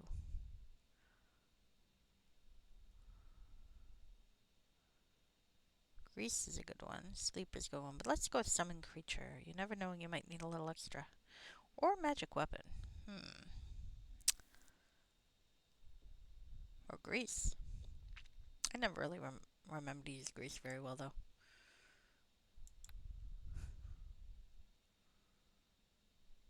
Let's go summon creature. Alright. Alright, it looks like I have finished with that. Let's read my notes. So, let's start with the site. Although Len has tried very hard to help me learn to control my talents, our efforts so far have met with little success. The only thing that we've discovered is that my abilities seem to be related to the strength of my mind. Learning and magics that strengthen my mental abilities, my intelligence, my wisdom, even my charisma, all seem to help me bring it into focus just a little more clearly. However, even Len's strongest mind-boosting magics have not been enough to allow me to bring it fully under control. Okay. Robin. Robin and I have become good, indeed best, friends during my years of living at the Blackwing Lodge. Yet what we share is still only the closeness of an ally and comrade in arms, and he seems unwilling or unable to go beyond that. I mean, he might be straight. Life at Blackwing Lodge. Len and Robin made room for me in their home, and I moved in with them. The three of us have become very close in the time that I've been living here, and I truly feel as though I've found a second family in them. Len is a kindly man who's been like a father to me. He's proven to be an extremely demanding teacher. I've never worked so hard in my life. But he's also very impressed with my abilities and the speed of my learning. I've learned more than I thought possible over these last 2 years, and my skills have grown tremendously. I finally feel as though I'm ready for new challenges and to test myself in the world outside the forest. Okay. And finally, Robin's journeys. Ever since I moved into Blackwing Lodge, Robin has been going off alone on journeys at irregular intervals. He says that the trips are to collect songs and tales to build up his repertoire as a bard. Ah, we are both bards. That's funny. And he does always seem to come back from them with wonderful new ballads. He knows I love songs and tales, and when he's here he will often sing them for me, playing his lute as we sit by the shore of the mountain lake behind the valley. I've become very fond of these times. In the last year, Robin's trips have been getting longer and more frequent, and I found myself missing his company more and more. I've also begun to wonder if there isn't some hidden purpose to his journeys. He's seeing someone else. Hi, Lilith Hobo. I'm being cheated on, clearly. Well, The last time I asked if I could accompany him, but he refused. My request seemed to upset him for some reason, though I don't understand why. I hope that everything will still be okay between us when he returns. Oh, he's moody. He's moody and has that commanding presence, of course. Well, let's look at my shit. Okay. There's a desk. Oh, okay. Oh, magical potion bottle. Empty flask. Bread rolls. And coins. Now, I'm supposed to be able to use this on an empty flask, so let's give it a try. I have no crafting ability, so maybe I will save first. Let's not waste. Ah. Well, thank you, Lilith Hobo. I appreciate that. Welcome, welcome. I'm still here playing modules.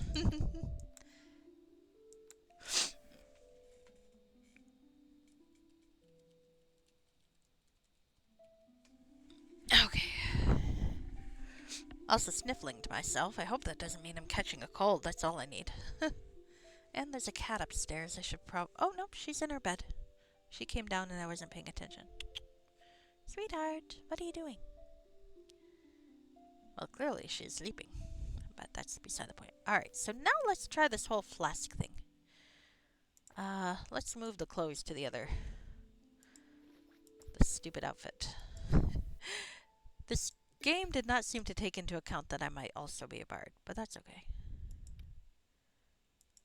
Empty flask. Oh, I missed the cure moderate wounds potion. Well, that's quite nice. Okay. I can't complain about that at all. Alright, so I did want to... Oh, I probably would have to rest before I actually have the ability to do that anyway. Ah.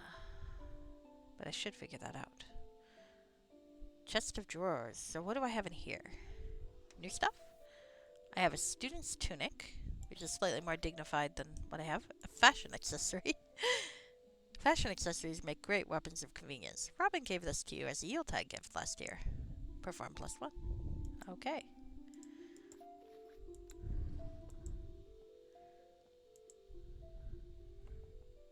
Oh, it's locked. Who locks a bookshelf? Dude, really? And I do not have any open lock, do I? Well, I kind of want to break it. Can I break it? That'd probably be bad of me. There's a book. Subterranea. Running beneath the eastern continent lies a wondrous realm of underground caverns and passages known as Subterranea, or so the legend goes, and indeed has gone now for many centuries. Although those who dwell on the surface today have scant knowledge of these underground realms, scholars concede that there is little doubt that they exist and are as vast and wild as legend claims. Much like the surface lands in the elder times before the taming. Oh, yes, Subterranea remains an extremely difficult place. Extremely dangerous place. I replaced words in my head again. Deadly creatures of all kinds roam its underground caves and passages, and mysterious races are said to control vast swaths of its deep places. Because of this, most of its secrets are far beyond the reach or knowledge of those who live on the surface, and are likely to remain so. Despite its dangerous reputation, tales of Subterranea have enjoyed a resurgence in recent years, and have developed something of a popular mystique. This seems to have begun with a series of epic poems by Bryn the Tale Spinner, who claims to have traveled widely through the underground realms and written about his fantastic adventures there. Scholars are more skeptical of Bryn's tales than of the more established myth and lore of Subterranea, such as it is, but that has done little to dampen popular enthusiasm for his and other more recent bards' fanciful yarns about it. Darn it. Ooh. Unique power self. Unlimited uses per day. Okay, well, let's see what this thing does. I read the book. Oh. Ah, I failed my Loris checks, though. Okay. Shall I try again? I don't learn anything new from rereading this book. Failure. Success not possible. Well, that's a shame. Okay, we'll keep the book. Alright, well now I want to see what's in the fucking shelf.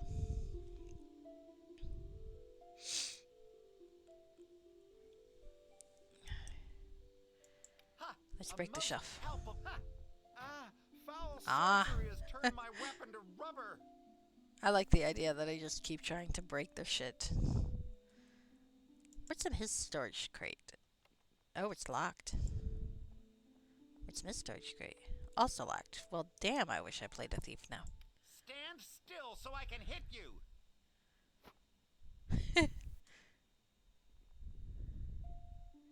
What's in your shit? Oh. I'm gonna reload, but still. Let's see what's in the shit. I'm curious. I don't think I'm doing any real damage to it. Nope. Okay. Were you trying to hit my shit with a shillelagh again? Yes, I was. Let's go inside. Alright, hey, Robin's back. I thought he was on a trip. Let's go upstairs. Let's ignore him for a bit. I'm going to look through your stuff, dude. You and your commanding presence. There's Len's Armory and Robin.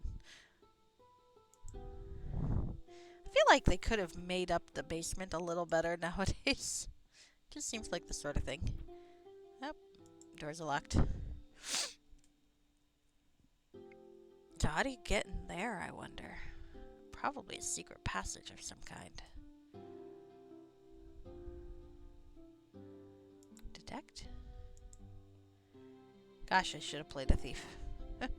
Then I could break into all their stuff and look at it. Oh, this is idyllic peasant village songs, too. Hi.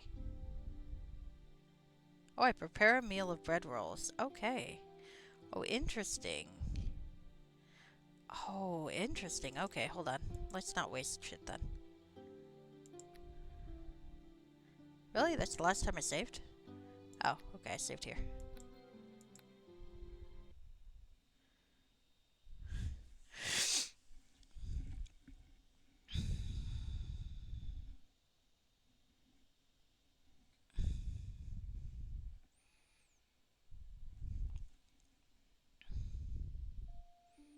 Alright, so, I've got my own book. I can't do much with their shit.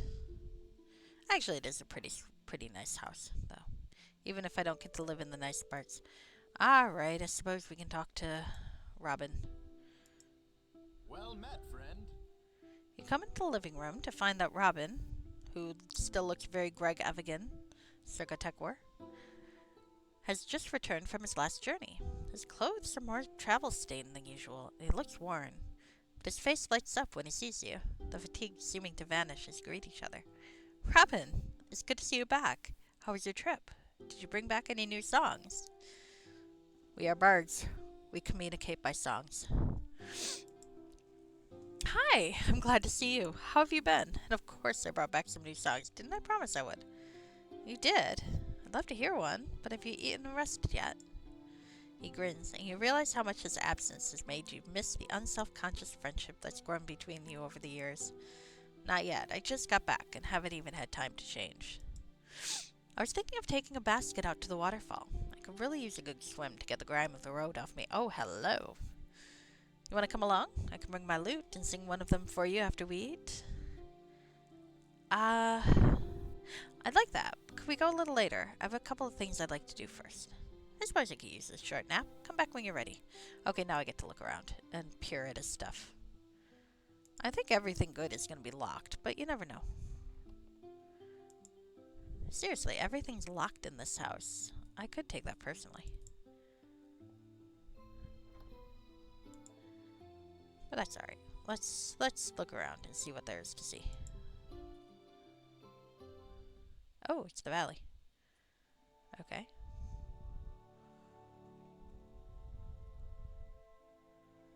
Okay. Alright. Let's look at other shit. Oh. Oh, the kitchen's nice. Len Robin's storage barrel. My god, they have a lot of locked shit. Why do they lock all their shit? I'm trying not to take that personally, you know? Oh, food. Let's steal the food. This is why they lock the shit. Meat looks delicious, but will not keep long unless cured or kept in a preservative food bag. You'll need to have food in your party's inventory to rest and recover your health and spells. When you rest or when you feed a familiar or animal companion, the item of food closest to spoiling is consumed. Food may also be consumed between rests to provide a minor healing benefit. Oh, interesting. Okay, let's steal stuff. Oh, 2 rest periods. Okay. Well, I'd best be careful with that. The stout beer is extremely rich and can actually serve as a nourishing meal as well as a refreshing beverage. Okay. So this food, I need a food preserved bag, huh? Clearly that's what I need, because I've got a lot of food now, but it's not going to last.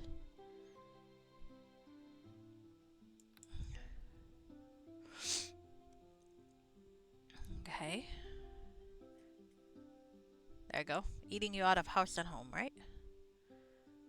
Okay. We'll finish exploring a bit. Let's go back upstairs and see what there is to see up there, and explore the valley a little bit, perhaps.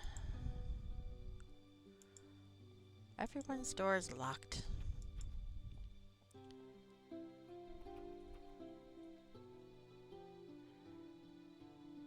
Okay. And that room looks like it'd be fun to poke around in, but can't get there. Okay. I guess we've looked around enough. Let's save again.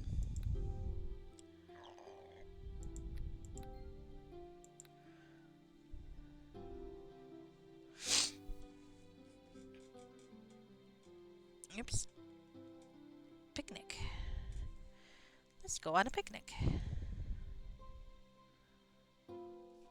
With my roommate and friend.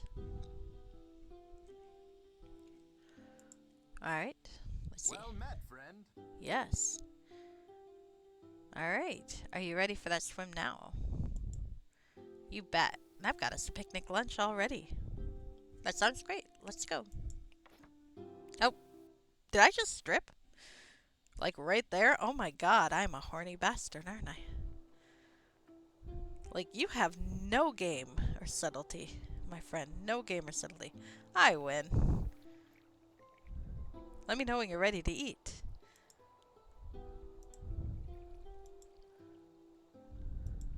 Well, we are not skinny dipping. Oh, I like the slight animation for swimming. I mean, it's not very detailed, but apparently we just kind of breaststroke without actually moving our arms, which actually I used to do in the swimming pool a lot, actually. So I can't judge. Joshua swims like I do. All right. Someone's fucking hungry, isn't he? So let's go talk to Robin. Well met, friend. Are you ready for our picnic, Joshua? Yes, I'm starved. Let's eat.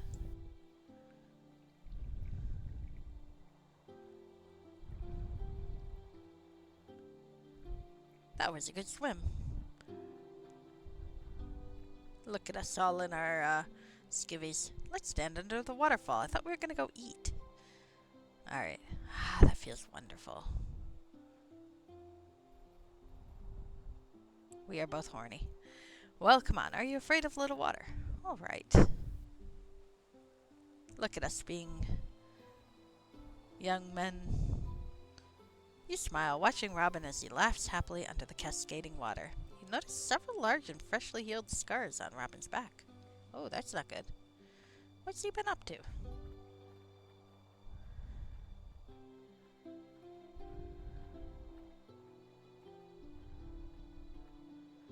Looks like we have some cold chicken, bread, and fruit. That sounds delicious. That really hit the spot. Oh, hello. Okay. Hunky guys and a lot of ale. Alright, so what kind of song would we like to hear? Anyone have any suggestions? So, what are our options for listening to a song with this guy we clearly have a crush on, who may or may not return the favor, but might be a little commitment phobic, and also looks like Reg Evigan, so good tech war.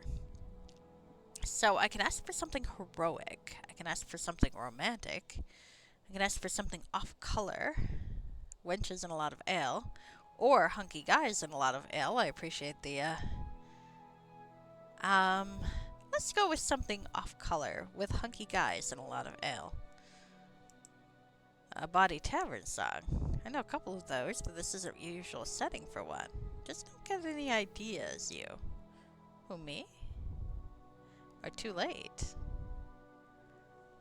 How shameless do I want to be? Too late. I see that I'm gonna have to keep an eye on you from now on. That's the idea. He sings a raucous tune about a tavern rake named Bruno who loses a drinking contest and what comes afterwards. You're surprised and impressed that he has such a bawdy cant in his repertoire. You almost find yourself blushing at parts of it, but he doesn't bat an eyelash. He finishes the song and looks up at you expectantly. Well, I like that, but maybe we should talk about something else for now. What would you like to talk about?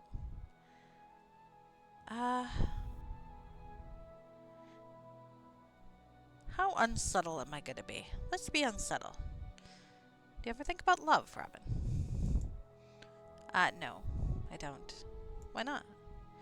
Because my heart doesn't have a place for such feelings. Oh, he's a broody fellow. Okay. All it has room for now is vengeance, and everything it takes to achieve it. Battle, training, intrigue, espionage. These are things I can find it in myself to care about, because I can see that they might one day help me destroy the warlord and his demons. Not love. Not anymore. I thought you understood that.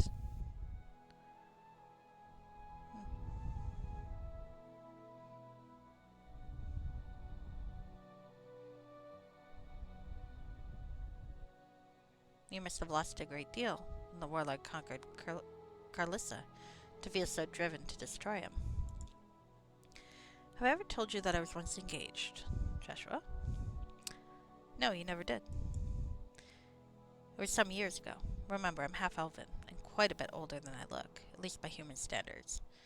I was a fresh new graduate of the Bardic Academy in Lanneman, an eager composer and performer, idealistic and full of romantic dreams.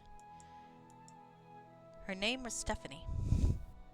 Ah, he's straight. I should stop pining for the straight guy. She was an amazingly beautiful and talented bard, and the only one in my class who could outperform me. Her voice was mesmerizing. We were good-natured rivals at first, and then when we fell in love, it was like nothing I'd ever felt before, or will again. Yep, definitely barking up the wrong tree, aren't I? Did something happen to her? Oh yes, we were in Lanneman the day the warlord's demons attacked. When it was clear the city was lost, we tried to flee. I knew that grandfather would have a way to escape, and we were trying to make our way to him when one of the demons found us. I spent life learning music and poetry, not combat. I had no way to protect her, and we both knew it. She begged me to flee and save myself. Then she threw herself in front of me as the creature attacked. I heard her dying shrieks as I ran, and I felt my own heart dying with her. But she bought me just enough time to reach grandfather, who destroyed the monster with bolts of magic. Then we fled the city. I'm sorry. Now do you understand why there can be no room in my heart for love while the warlord lives?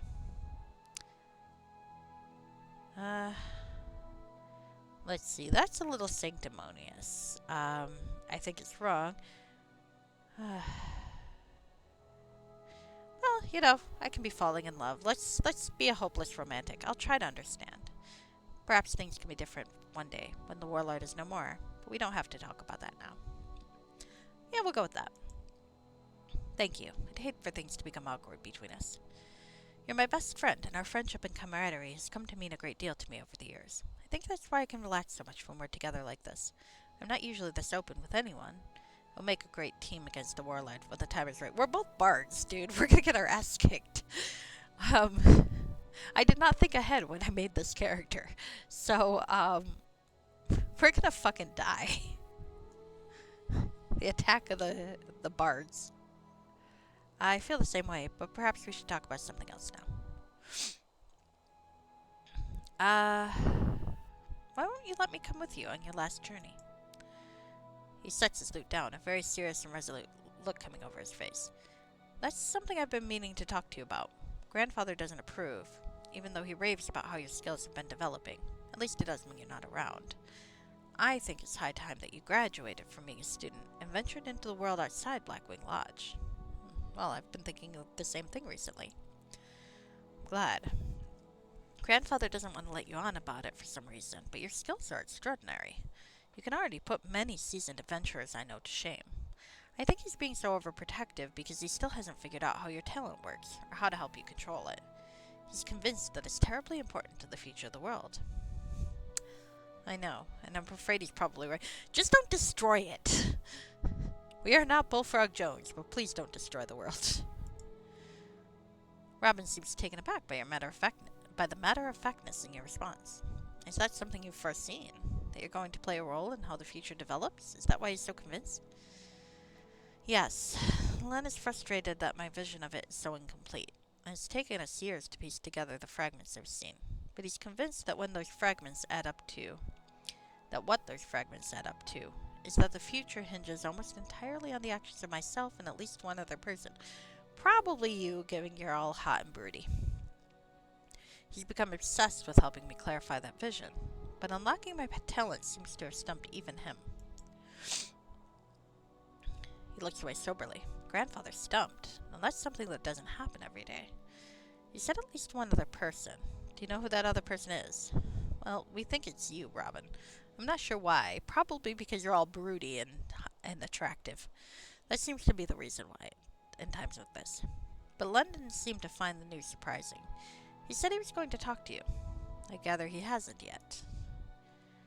Robin looks exasperated, but at the same time sobered by the news. No, he hasn't. I'm glad you told me. But this is all the more reason why you should be out in the world with us, instead of cooped up here training and studying. Is that why you seemed so upset when you wouldn't let me go with you on your last journey? Because you wanted to, but Len was against it? Yes. Grandfather means well, but he's wrong, and I shouldn't have given in to him on this. We need you. You should be out there on the front lines with us. Okay, what do you mean by the front lines? And I take it you don't mean that I'd be an asset in helping you collect songs and tales. There must be some other purpose to your journeys that you haven't told me about. What is it? Suddenly you remember the fresh scars on his back. The distinctive scars you realize left by the claws of a vulture demon. You remember the marks vividly from the day you buried your parents. Oh. Well, I can pick the love option or the not option. I like how the dialogue's the same. It's just, you can choose the connotation. Well, you feel an icy chill close about your heart at the thought of him being clawed by demons. With a particular clarity, you come to realize just how much you care for him. Oh dear. I need to get out more and meet other people, clearly. Those scars. You've been hunting demons, haven't you? Among other things. As you've noticed, I could really have used you watching my back this time. It took me weeks to recover, and I almost didn't survive. Alright. I can be judgy. I'm not letting you go again without me. Whatever it is you're doing, well, you confide in me. He looks away guiltily. There's a lot we've been keeping from you. I think it's time to rectify that. And I'm going to speak to Grandfather when we get back. Oh, he's probably gonna die. I'm just saying. He should be there when I tell you. And I should warn you that he's dead set against you leaving the valley just yet, so it won't be pretty. I'll be prepared. But perhaps we should talk about something else. Alright. I can ask him about prospects for romance, though we already kind of hit that with the love thing. But we can make it kind of jovial. Did you meet anyone interesting? Why, are you looking to meet someone?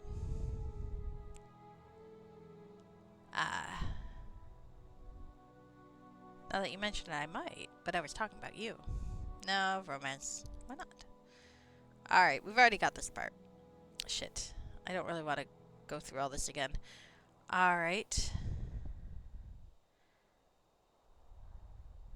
Okay, we'll just run through this again. Okay. We'll pretend we didn't have this conversation before. Okay, falling in love. Okay, there we go. Sorry, conversation loop. Okay, could you play another song? Let's go with something heroic. I've got just the thing. It's called Nimrod and the Heroes of Glorn. It's a brand new tale about the Elf Lord Nimrod's recent adventures with an adventuring group from the free city of Glorn. Sounds good. He begins to sing and play. Oh, nice music. The ballad is more of an epic poem set to the background of music. His voice is energized, and you realize that this is his kind of song. A song of action and daring, rather like him. Sing to me now of the Elf Lord Nimrod, son of Talina and the Elf Queen of Eld, the heroes of Glorn, the hardy adventurers, who stood with him against the demon who held the dungeons of Aldran. The Black Magus sought to open a door to the Neverwinter hells. Oh, he thinks more highly of me. Oh, well. Oh, goodness. Oh, now I'm worried. I'm gonna fucking fail these things, huh? The ballad tells how the warlord's plan to open another doorway to the demon realms was thwarted by Nimrod with the aid of an adventuring group called the Heroes of Glorn. You marvel at how they infiltrated a dungeon in which the warlord had discovered an ancient gateway to other worlds, destroying it before it could be activated. Oh god, I'm gonna...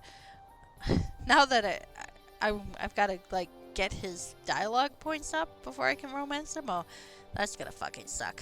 It's gonna be naughty all over again. Playing someone with an unrequited crush in no game. Alright. You marvel at how they infiltrated a dungeon in which the warlord had discovered an ancient gateway to other worlds, destroying it before it could be activated. No game. Perform. You pick up the tune, confident you can follow his melody. I'll take my tune. I'll play with him. He smiles broadly as you join him in the song. Oh. Robin's vibrant but entrancing voice seems to carry you far away from the Blackwing Lodge as he sings about the heroes and their adventures. When the ballad ends, he bows and looks at you expectantly. That was wonderful. A unique band of adventurers, those heroes of Glorn.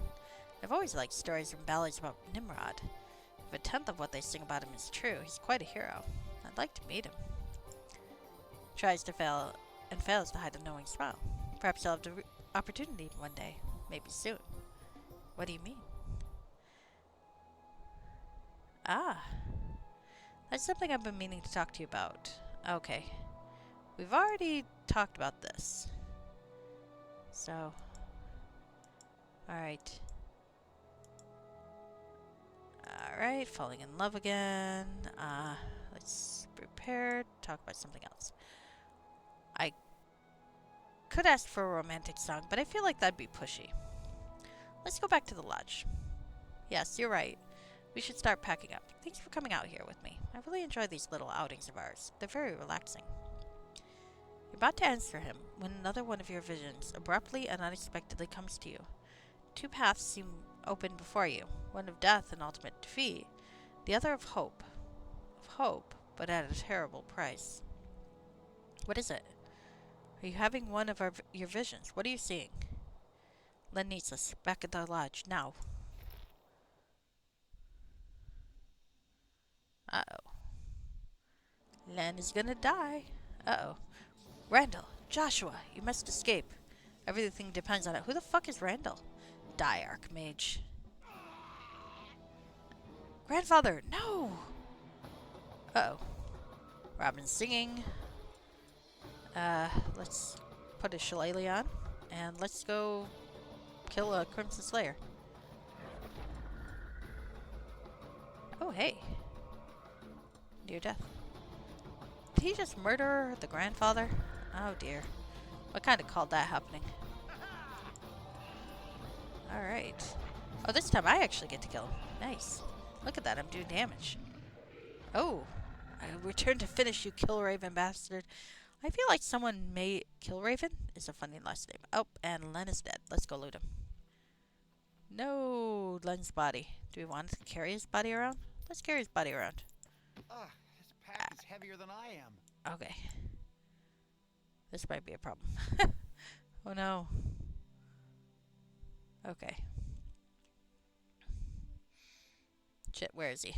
I can't see you through the trees, dude. Oh no. Well met, friend. Tears are running down Robin's face as you approach him.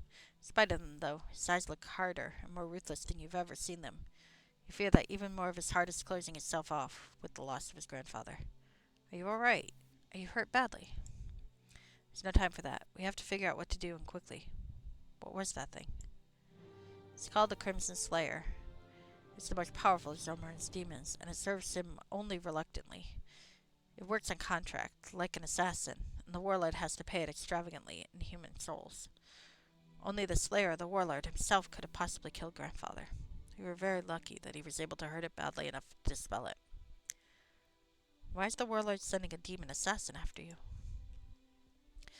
That's a long story, and one we should save for when we're safely away from here. We have to go. Our home is no longer safe. Grandfather told me that if anything were to happen to him, that we should go to his room and look for a secret door. He'll be carrying his master key. It will open the door to his room, as well as any other lock in the house. Take it and collect any supplies you can. I have a few things to get, then I'll meet you there. Okay, I'll get the key. I've also got his corpse. Should I take the corpse with me or leave it? I wonder. So that was fun. Oh no, my beloved peasant village, indeed. Maybe I'll leave his corpse in his house. Unless there's a reason to take it with us. I mean, we could try to resurrect him.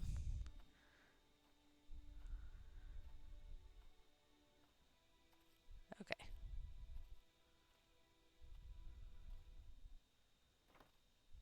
Okay. Lost the front door key. Okay. So everywhere there's a whole lot of shit that's locked that I commented on. So, let's go steal things that are not locked.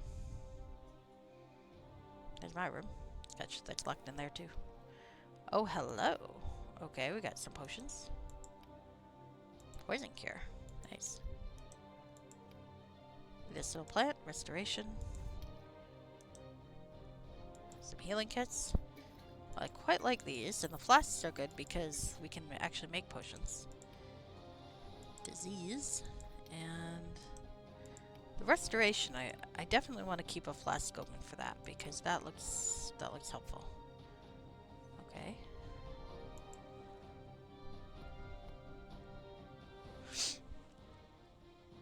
Unfortunately, I don't have a bag of holding, so I think I'm going to have to put his corpse somewhere. That's probably uncouth of me. I can put him in his cabinet. Maybe I can put him on the bed or something. Okay. Small box. Belt pouch. Okay. With some weight reduction.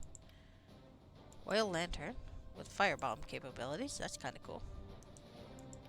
I am carrying a corpse. I don't know what to do with it. Let's see. Len's body is horribly burned.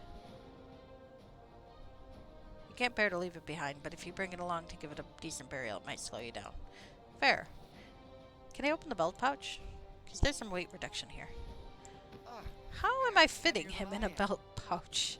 That's what I'd like to know. Oh, I have my swimsuit. Okay. That's kind of great. I got a wardrobe. Okay. Oh, fuck. Too close. I don't need to see myself up close. Or technically my character. Oh, Joshua Montebank. Whose aunt was a previous character of mine. That works out. Okay, Robin's storage crate. Steal Robin's shit. Oh, hello. Oh, hello. Energy bolts. I like that. And a club unidentified. A masterwork club. Okay. And a staff. Oh, no, spear. Oh, hello. With that, too. We're carrying a lot of shit. I would like a bag of holding. Len, do you have a bag of holding? That would be very helpful if you did. Okay. Maybe not, but you do have a lot of potions, and I do appreciate potions. Alright. Cat's Grace. Poor Len. All dead now. And I feel like Randall is probably, I'm thinking, what's his name's real name? It's just a thought, but I feel like that's kind of what it sounds like. It's like maybe Robin Blackwing is exactly the kind of idiot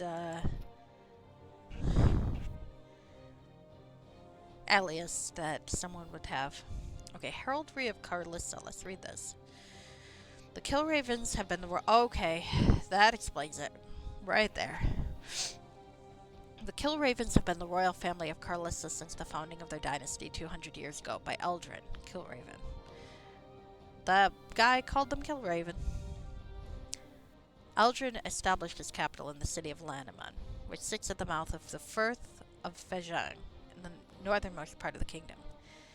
In recent years, Carlissa has formed an alliance with the ancient elven realm of Eld to the north and the kingdom of mountain elves to the south. Ah, here we go. These alliances were sealed when the royal families of the three lands became one, with the marriage of King Danar Killraven and the Princess Alina Starlight, the daughter of Queen Talina of Eld and the Peregrine King of Mount Cassandra. Their children will eventually inherit the throne of the three greatest kingdoms on the eastern continent. So, my half-elf friend named Blackwing, I am suspecting, maybe a survivor. The father of King Damar is the Archmage Leonard Killraven. There we go. Probably the most powerful wizard in recorded history. Leonard was the second born of his family and spent many years pursuing the life of an adventurer. When his elder brother died an untimely death with no heirs, Leonard gave up adventuring and became king of Carlissa. He ruled justly and wisely for many years, but was never suited temperamentally to his role as king. When he was old enough, he abdicated the throne in favor of his only son, Danar. He then founded the Silver Star Adventurers Academy in Lanaman, where he remains headmaster to this day. Danar and Elena had 3 children. The eldest, Aaron Killraven, proved to be a gifted warrior and tactician, sharing his father's love and mastery of politics and statecraft, beloved by the people as a just and strong leader. He is widely regarded as the ideal heir to the throne of the Three Kingdoms. Second is Gerard Killraven, preferring the more cerebral to the martial arts. Gerard took his training as a mage under the tutelage of his grandfather Leonard. Often his elder brother's partner in adventure, the pair's complementary strengths make them an effective team in any endeavor they choose to undertake. Youngest of the 3 children is the Prince Randall. Ah, here we go. Killraven. Oh, well, I definitely can't date him then. I'm a peasant. Youngest of the 3 children. Unlike his brothers, Randall seems to take more after his mother, from whom he inherited his deep eyes and unmatched singing voice. And unlike his father and brothers, he is more interested in music and poetry than war or statecraft, and took his training as the bard in the academy at Lanaman. Though still young, he's already written several critically acclaimed ballads. Nicknamed the Bard Prince, he has become widely admired among the people for his somewhat unorthodox habit of giving impromptu performances in the streets of the capital city. Alright, let's use that. Ah, I skimmed through. Okay. Alright, so we got a whole lot of notes now. Alright. Nothing new there. My good friend, who I keep hitting on. Alright, the journeys. The site. Read that, and the Heraldry of Carlissa. Found a book in Len's locked bookshelf, titled The Heraldry of Carlissa. Much of it is a history of the royal family, the Killravens. After skimming it, I was shocked at how uncannily like Leonard and Randall Killraven, Len and Robin Blackwing seem. Is this just a strange coincidence, or could it be that my adopted family are really members of the royal family in exile? Well, it would explain the swanky digs. And it does mean that I think that my poor character will have to give up on his hopes for romance, because he ain't marrying a prince. He's not that sort. I'll have to find a way to give Len a burial, though. Or else I'm going to just kind of stagger around with his weight. But, we'll roleplay it. Why not? Okay, let's go upstairs and loot everyone's bedrooms. We'll go to Robin's first. Let's invade the privacy of my crush. Well, he told me to loot shit, though, so to be fair. So I don't feel like I'm really invading his privacy.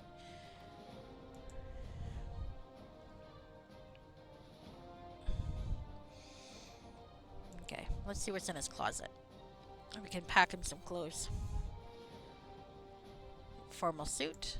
Well, let's grab his formal suit for him. You never know when that might be useful.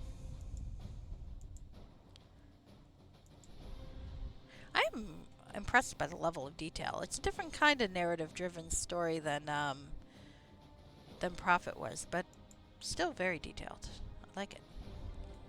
Brief flicker from your talent reminds you that you should make certain you've taken everything you can from the lodge before going through the secret door. Okay, I think I have. I don't think I missed anywhere. Because I went downstairs. I went to the side room. I think that's pretty much it, yeah? Well, let's check real quick, though. I think there's 1 or 2 more boxes.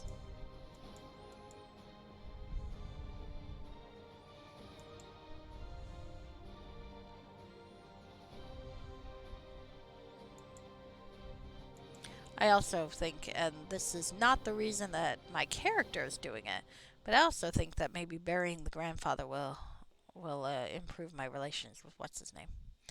You know, hot commanding presence guy who's too brooding for romance.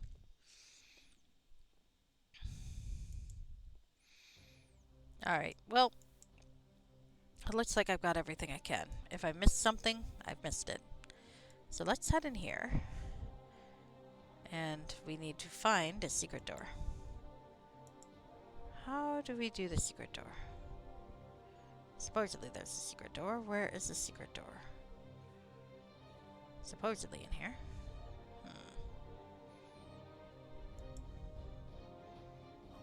Oh. Something shiny.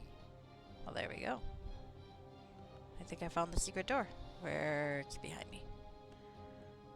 Okay. Cancel detect mode. Let's go see. It's a little too high. A little too tilted too. Okay. Oh, there's an apparition of Leonard, and there is Robin. Let's loot his ship before we talk. Okay. Well, looks like it's just you and me now, Joshua. Told you we'd make a great team against the Warlord when the time is right. I guess that time has come now, hasn't it? Wouldn't have it any other way. Let's go. Thank you. Glad to have you watching my back. What's in the chest? Looks like Grandfather left us some special supplies in it. You should make shirts. You should make certain to take them with you. Alright, I'll do that. Then I need you to do something for me. Yes? Oh. Special ability, discuss your training. Change whether I'm romantically interested. Tell me what spells you have. What spells do you have? Ah. They're numbered. Well, that's not helpful. Okay. Okay, well, anyway, I guess it doesn't really matter. Mission for you? Okay. We can have him scout ahead. I actually don't like doing that. Destroy the objects in an area. Never mind. Pick up something, heal. Can we talk for a bit?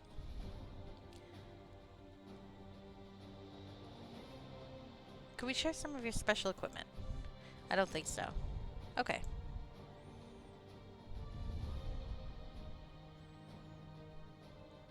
Okay. That's fine. Alright. What do you think of me? You're my best friend. Thank you. Let's talk about something else. Okay, something for me. What's the special ability? What special abilities do you have? Bard's Song, identify nearest lock, disable trap. Okay. He's got much more useful abilities than I do, I think. Alright, okay.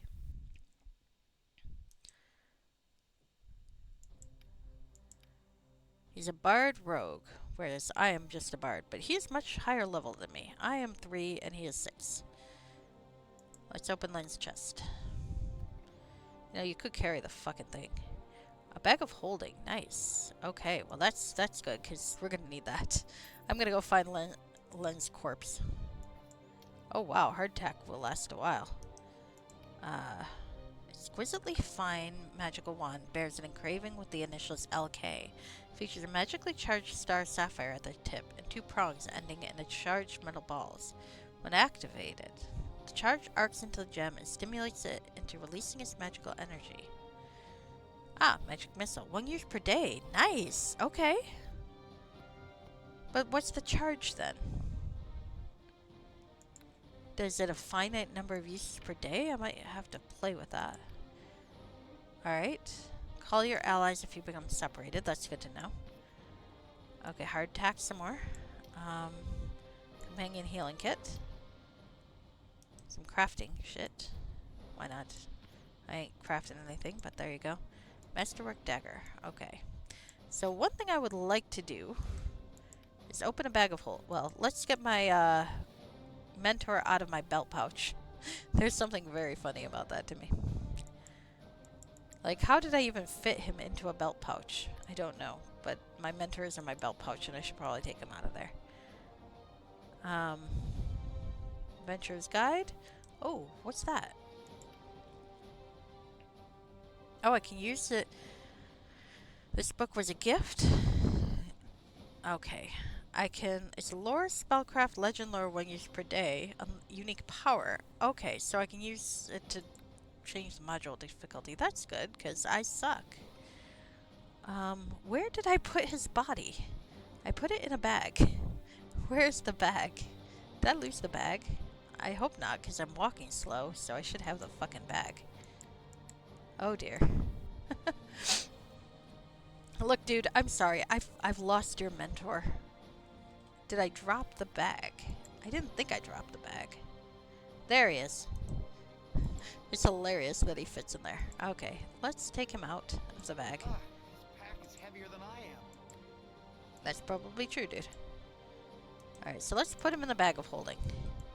Sorry, dude, I'm putting your grandfather's corpse in my bag of holding. There we go. That's better. Alright. Let's put the food in here. Will that affect... I don't think the bag of holding will affect food, unfortunately. Alright. Okay.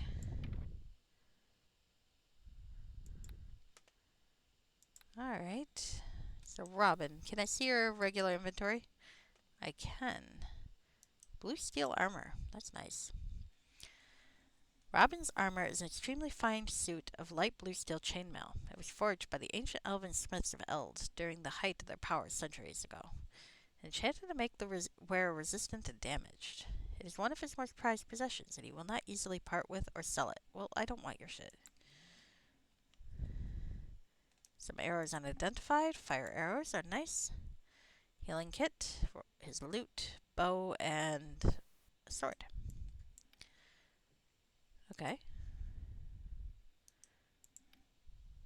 Nice. And the loot. Okay. Alright. Well, he's a better bard than I am. No question. But that is what it is. I am less heavily encumbered now because I put the corpse in my bag. Alright, let's save here.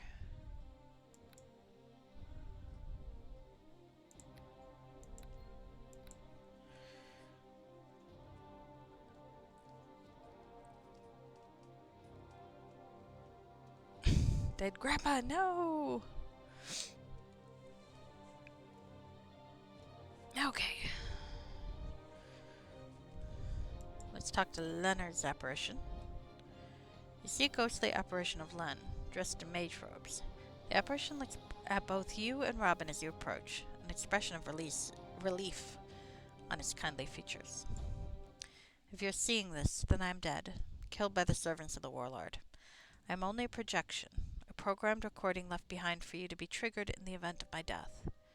It's good that you and Robin have both survived me, for you are now the last hope of salvation for the kingdom of Carlissa. I regret that our secret has had to be kept from you for so long. It must now be told, though, for I have a great deal to ask of you. You know of the warlord Zarmaran, who released the demons that killed your parents. You also know that he slew the royal family when he seized the throne of Carlissa. My grandson and I, who you know as Robin and Len Blackwing, are in truth the last survivors of the massacre. I am Leonard the Archmage, father of King Danar, and Robin is Prince Randall Kilraven. No way! I might have figured that out. You nod. Your suspicions confirmed. But Robin doesn't seem to notice your lack of surprise. His eyes are fixed on his grandfather's apparition, tears running freely down his cheeks. Well, that's understandable. Yeah, we'll go with that. You find your own face is wet with tears as you wait for Len's apparition to continue. Yeah, we won't be tough. We'll cry too. Since the fall of Lanaman, we have been living here in hiding, trying to organize a resistance against the warlord. That, not collecting songs, is the true reason for Robin's frequent travels away from the lodge. With my passing, Randall is now the last of the Killravens and the rightful heir to the throne of Carlissa. Please help him to survive and to fight against the evil that has taken control of our once fair kingdom. I believe that it will be many years before an opportunity to defeat the warlord presents itself, but I also believe that opportunity will one day come. In anticipation of that day, I have prepared a hidden sanctum stocked with powerful magic treasures. Here is the key, which I am entrusting to you. Ooh.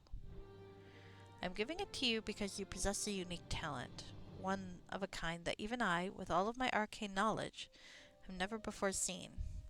I believe that if you can learn to master that talent, that it could be the key to the warlord's undoing. When your ability tells you the time is right, open the sanctum of Leonard the Archmage, and use it to help my grandson destroy the monster who now sits on the throne of Carlissa. Randall, I'm so sorry that the burden of carrying all this fight has now fallen on your shoulders alone, but we both know that you are equal to this task. More than I ever did, you possess the strength, resolve, the ingenuity, and the leadership to defeat Zomaran and his demon allies. In this, you are truly your father's son, and I cannot begin to tell you how proud I am of you. Aw. I know that this has been a difficult burden for you to assume.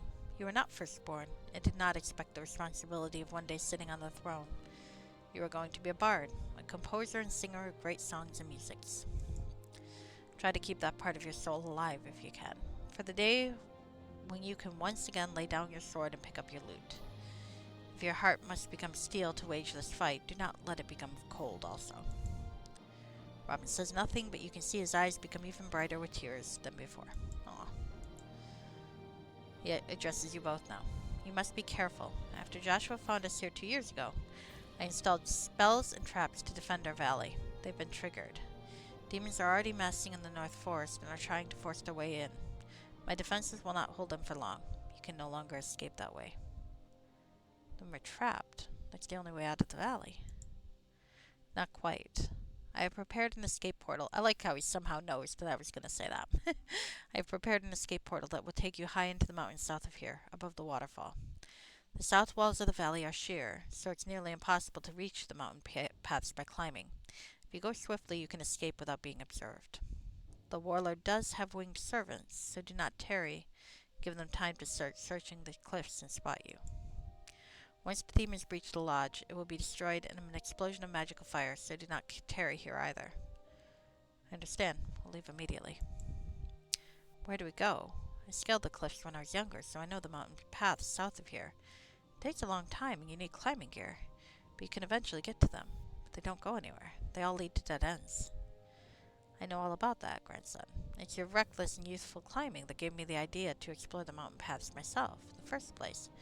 Or did you think I wasn't keeping an eye on you when I brought you here, and shared the secret of this valley with you so many years ago? In any event, you will find that the one to the southwest is not quite a dead end. There's a hidden doorway beneath a boulder at the end of a long valley. It opens into a labyrinth of caves that lead under the mountains. The key I've given you will open it. Do you remember the way? I do. If you follow the caverns south and east, they should eventually lead you to an exit near Mount Cassandra. Once there, you can seek the protection of the shit. Okay. Once there, you can seek the protection from the mountain elves. You will also find some interesting ruins along the way. I've been studying them for some time, and you may find them quite illuminating. Ruins? A very ancient set of ruins, from a race that appears to have vanished millennia ago. You can learn things that may be of great use to you there. But there's no time to tell you more now. Time is running out, and you must hurry. Do you remember my directions? Yes. Through the portal, and along the mountain paths to the south and west. Find the hidden door at the end of a long valley, then go through the caverns to the south and east. Then go now. Farewell. Use what I've taught you, and most importantly, what is in your own hearts and minds. Find a way to defeat the warlord and his demons. Indeed, the fate of the whole world, not just Carlissa, hangs in the balance. Farewell, then. Alright, so it can be dry or upset. Alright, well, given that the guy just lost his grandfather, I feel like being accusatory and such is probably not going to be helpful. I'm going to be dry. Well, you weren't kidding when you said you were keeping things from me. So sorry. We should have told you sooner. Are you angry? No. I think I understand why you did it. Thank you. It's a lot to take in at once, though. My mentor was really Leonard the Archmage, probably the most powerful wizard who ever lived, and you, my best friend, are the Prince of Carlissa. I mean, Robin. I mean, Randall. I mean, Your Highness. No. He's startled into silence by the vehemence of Robin's cry. He shakes his head with all the appearance of the prince you now know him to be. Not like that. Promise me that it won't be like that between us. Like what? Distance and the formality, His Highness, all the awkward obeisances. Is that how you pronounce that word? I've seen it written, but I've never actually had to say it. The royalty that go with it. You're my best friend. Don't let that change now because you've learned that I'm a prince. Can you do that for me? Can you still just call me Robin? Yes, I think I can do that, Robin. Thank you. Well, let's get going. Len's apparition now wears an expression of urgency. You must go now. The demons have broken into the valley and will be here in minutes. Countdown to detonation. 60, 59. Okay, time to go. Anything else before we leave? Nope, looks like we are set. So let's jump into the thing. Kind of forgot where we're supposed to go, so hopefully it will be very clear. Alright. We have teleported. Now, if I recall correctly, it should tell us. Okay. Hidden door, southwest, at the end of a long valley, leads to caverns that lead to the southeast. Okay, good. I don't have to write that down. Okay. So, I think this is a good place to call it for the night, but let's see what this has to say. A find of treasure, okay. Save the forest people. Okay. Len and Robin destroyed the demons that remained in the area, but we were too late. The druid priestess is dead, and the forest people have been killed or driven off. This part of the deep forest is now wholly deserted, except for Robin, Len, and myself. Seems that nowhere is safe any longer from the depredations of Zomar's demon horde. I should talk to Len and Robin when I'm ready to head back home to bury my parents. Blackwing Lodge. It appears that Len and Robin have been living in hiding from the Black Magus, who has now found them. Len is dead, murdered by a demonic assassin called the Crimson Slayer. Our valley is no longer safe, and we must flee before more demons arrive. So now I'm wondering, the demons that killed my family, were they after Robin, or were they after my character? Because it seems weird that in 2 years they still haven't found them. But be interesting to find out. Robin asked me to take Len's master key from his body, quickly search Blackwing Lodge for supplies, and then look for a secret door. He said that he'd be waiting on the other side. We got that part. Okay.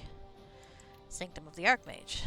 Leonard is dead, but Robin and I have spoken to a magical apparition that he left behind. He was convinced that my strange, and as yet unreliable, ability to sense the flow of history is the best remaining hope of defeating the Black Magus and his demons. He's entrusted me with the key to a hidden sanctum of powerful magics, to be opened and used when I believe that the time is right.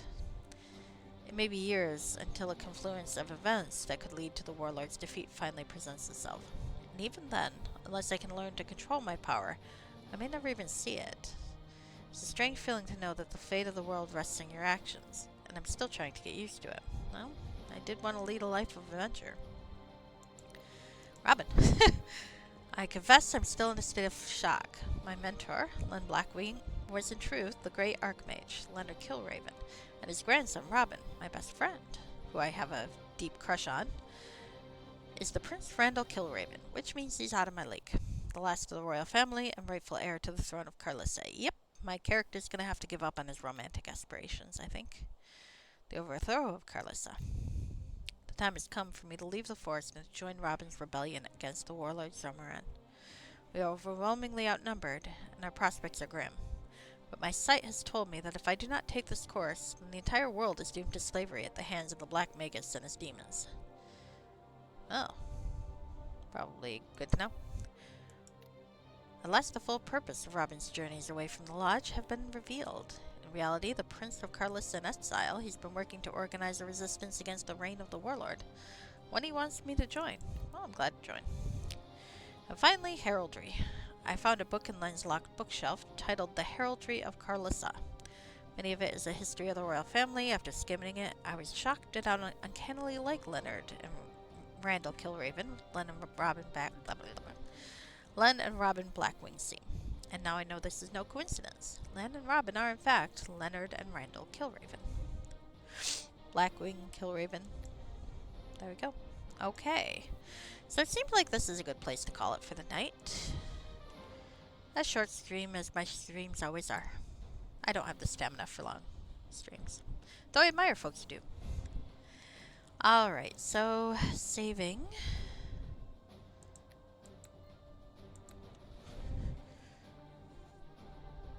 No. A lot happened. Alright. So let's quit out and go onward. As far as I know right now, I am planning to stream tomorrow. So we'll get farther in the plot and see how it goes. Alright. Quit. I'd like to see if I can get through the story by the end of the month. So we'll see. Okay. So now you're staring at a black screen while I figure out who to raid. Let's do the first part. I'm a little nervous about that whole approval thing. It's like, oh dear. This is probably not going to work very well. Okay. So who are people I know? Who's doing... Easily's doing the speed run of of one of the Final Fantasies. I'm not sure which one. It's a little confusing.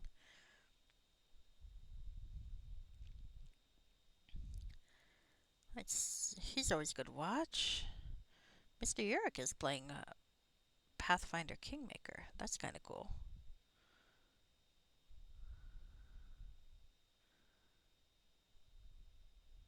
Oh, except Emmy Andrew is on. I feel like I'm going to raid Emmy. I usually raid Emmy when she's on.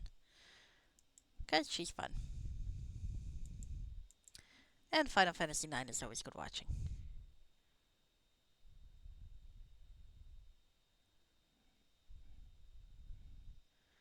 She'll probably be done for the night too, but she'll raid out to someone cool. So, generally, never a bad time. So let's raid Emmy. And I'm going to wish you all a good night. I'm already raiding Emmy. How am I already raiding Emmy? I'm confused. Oh well. Good night.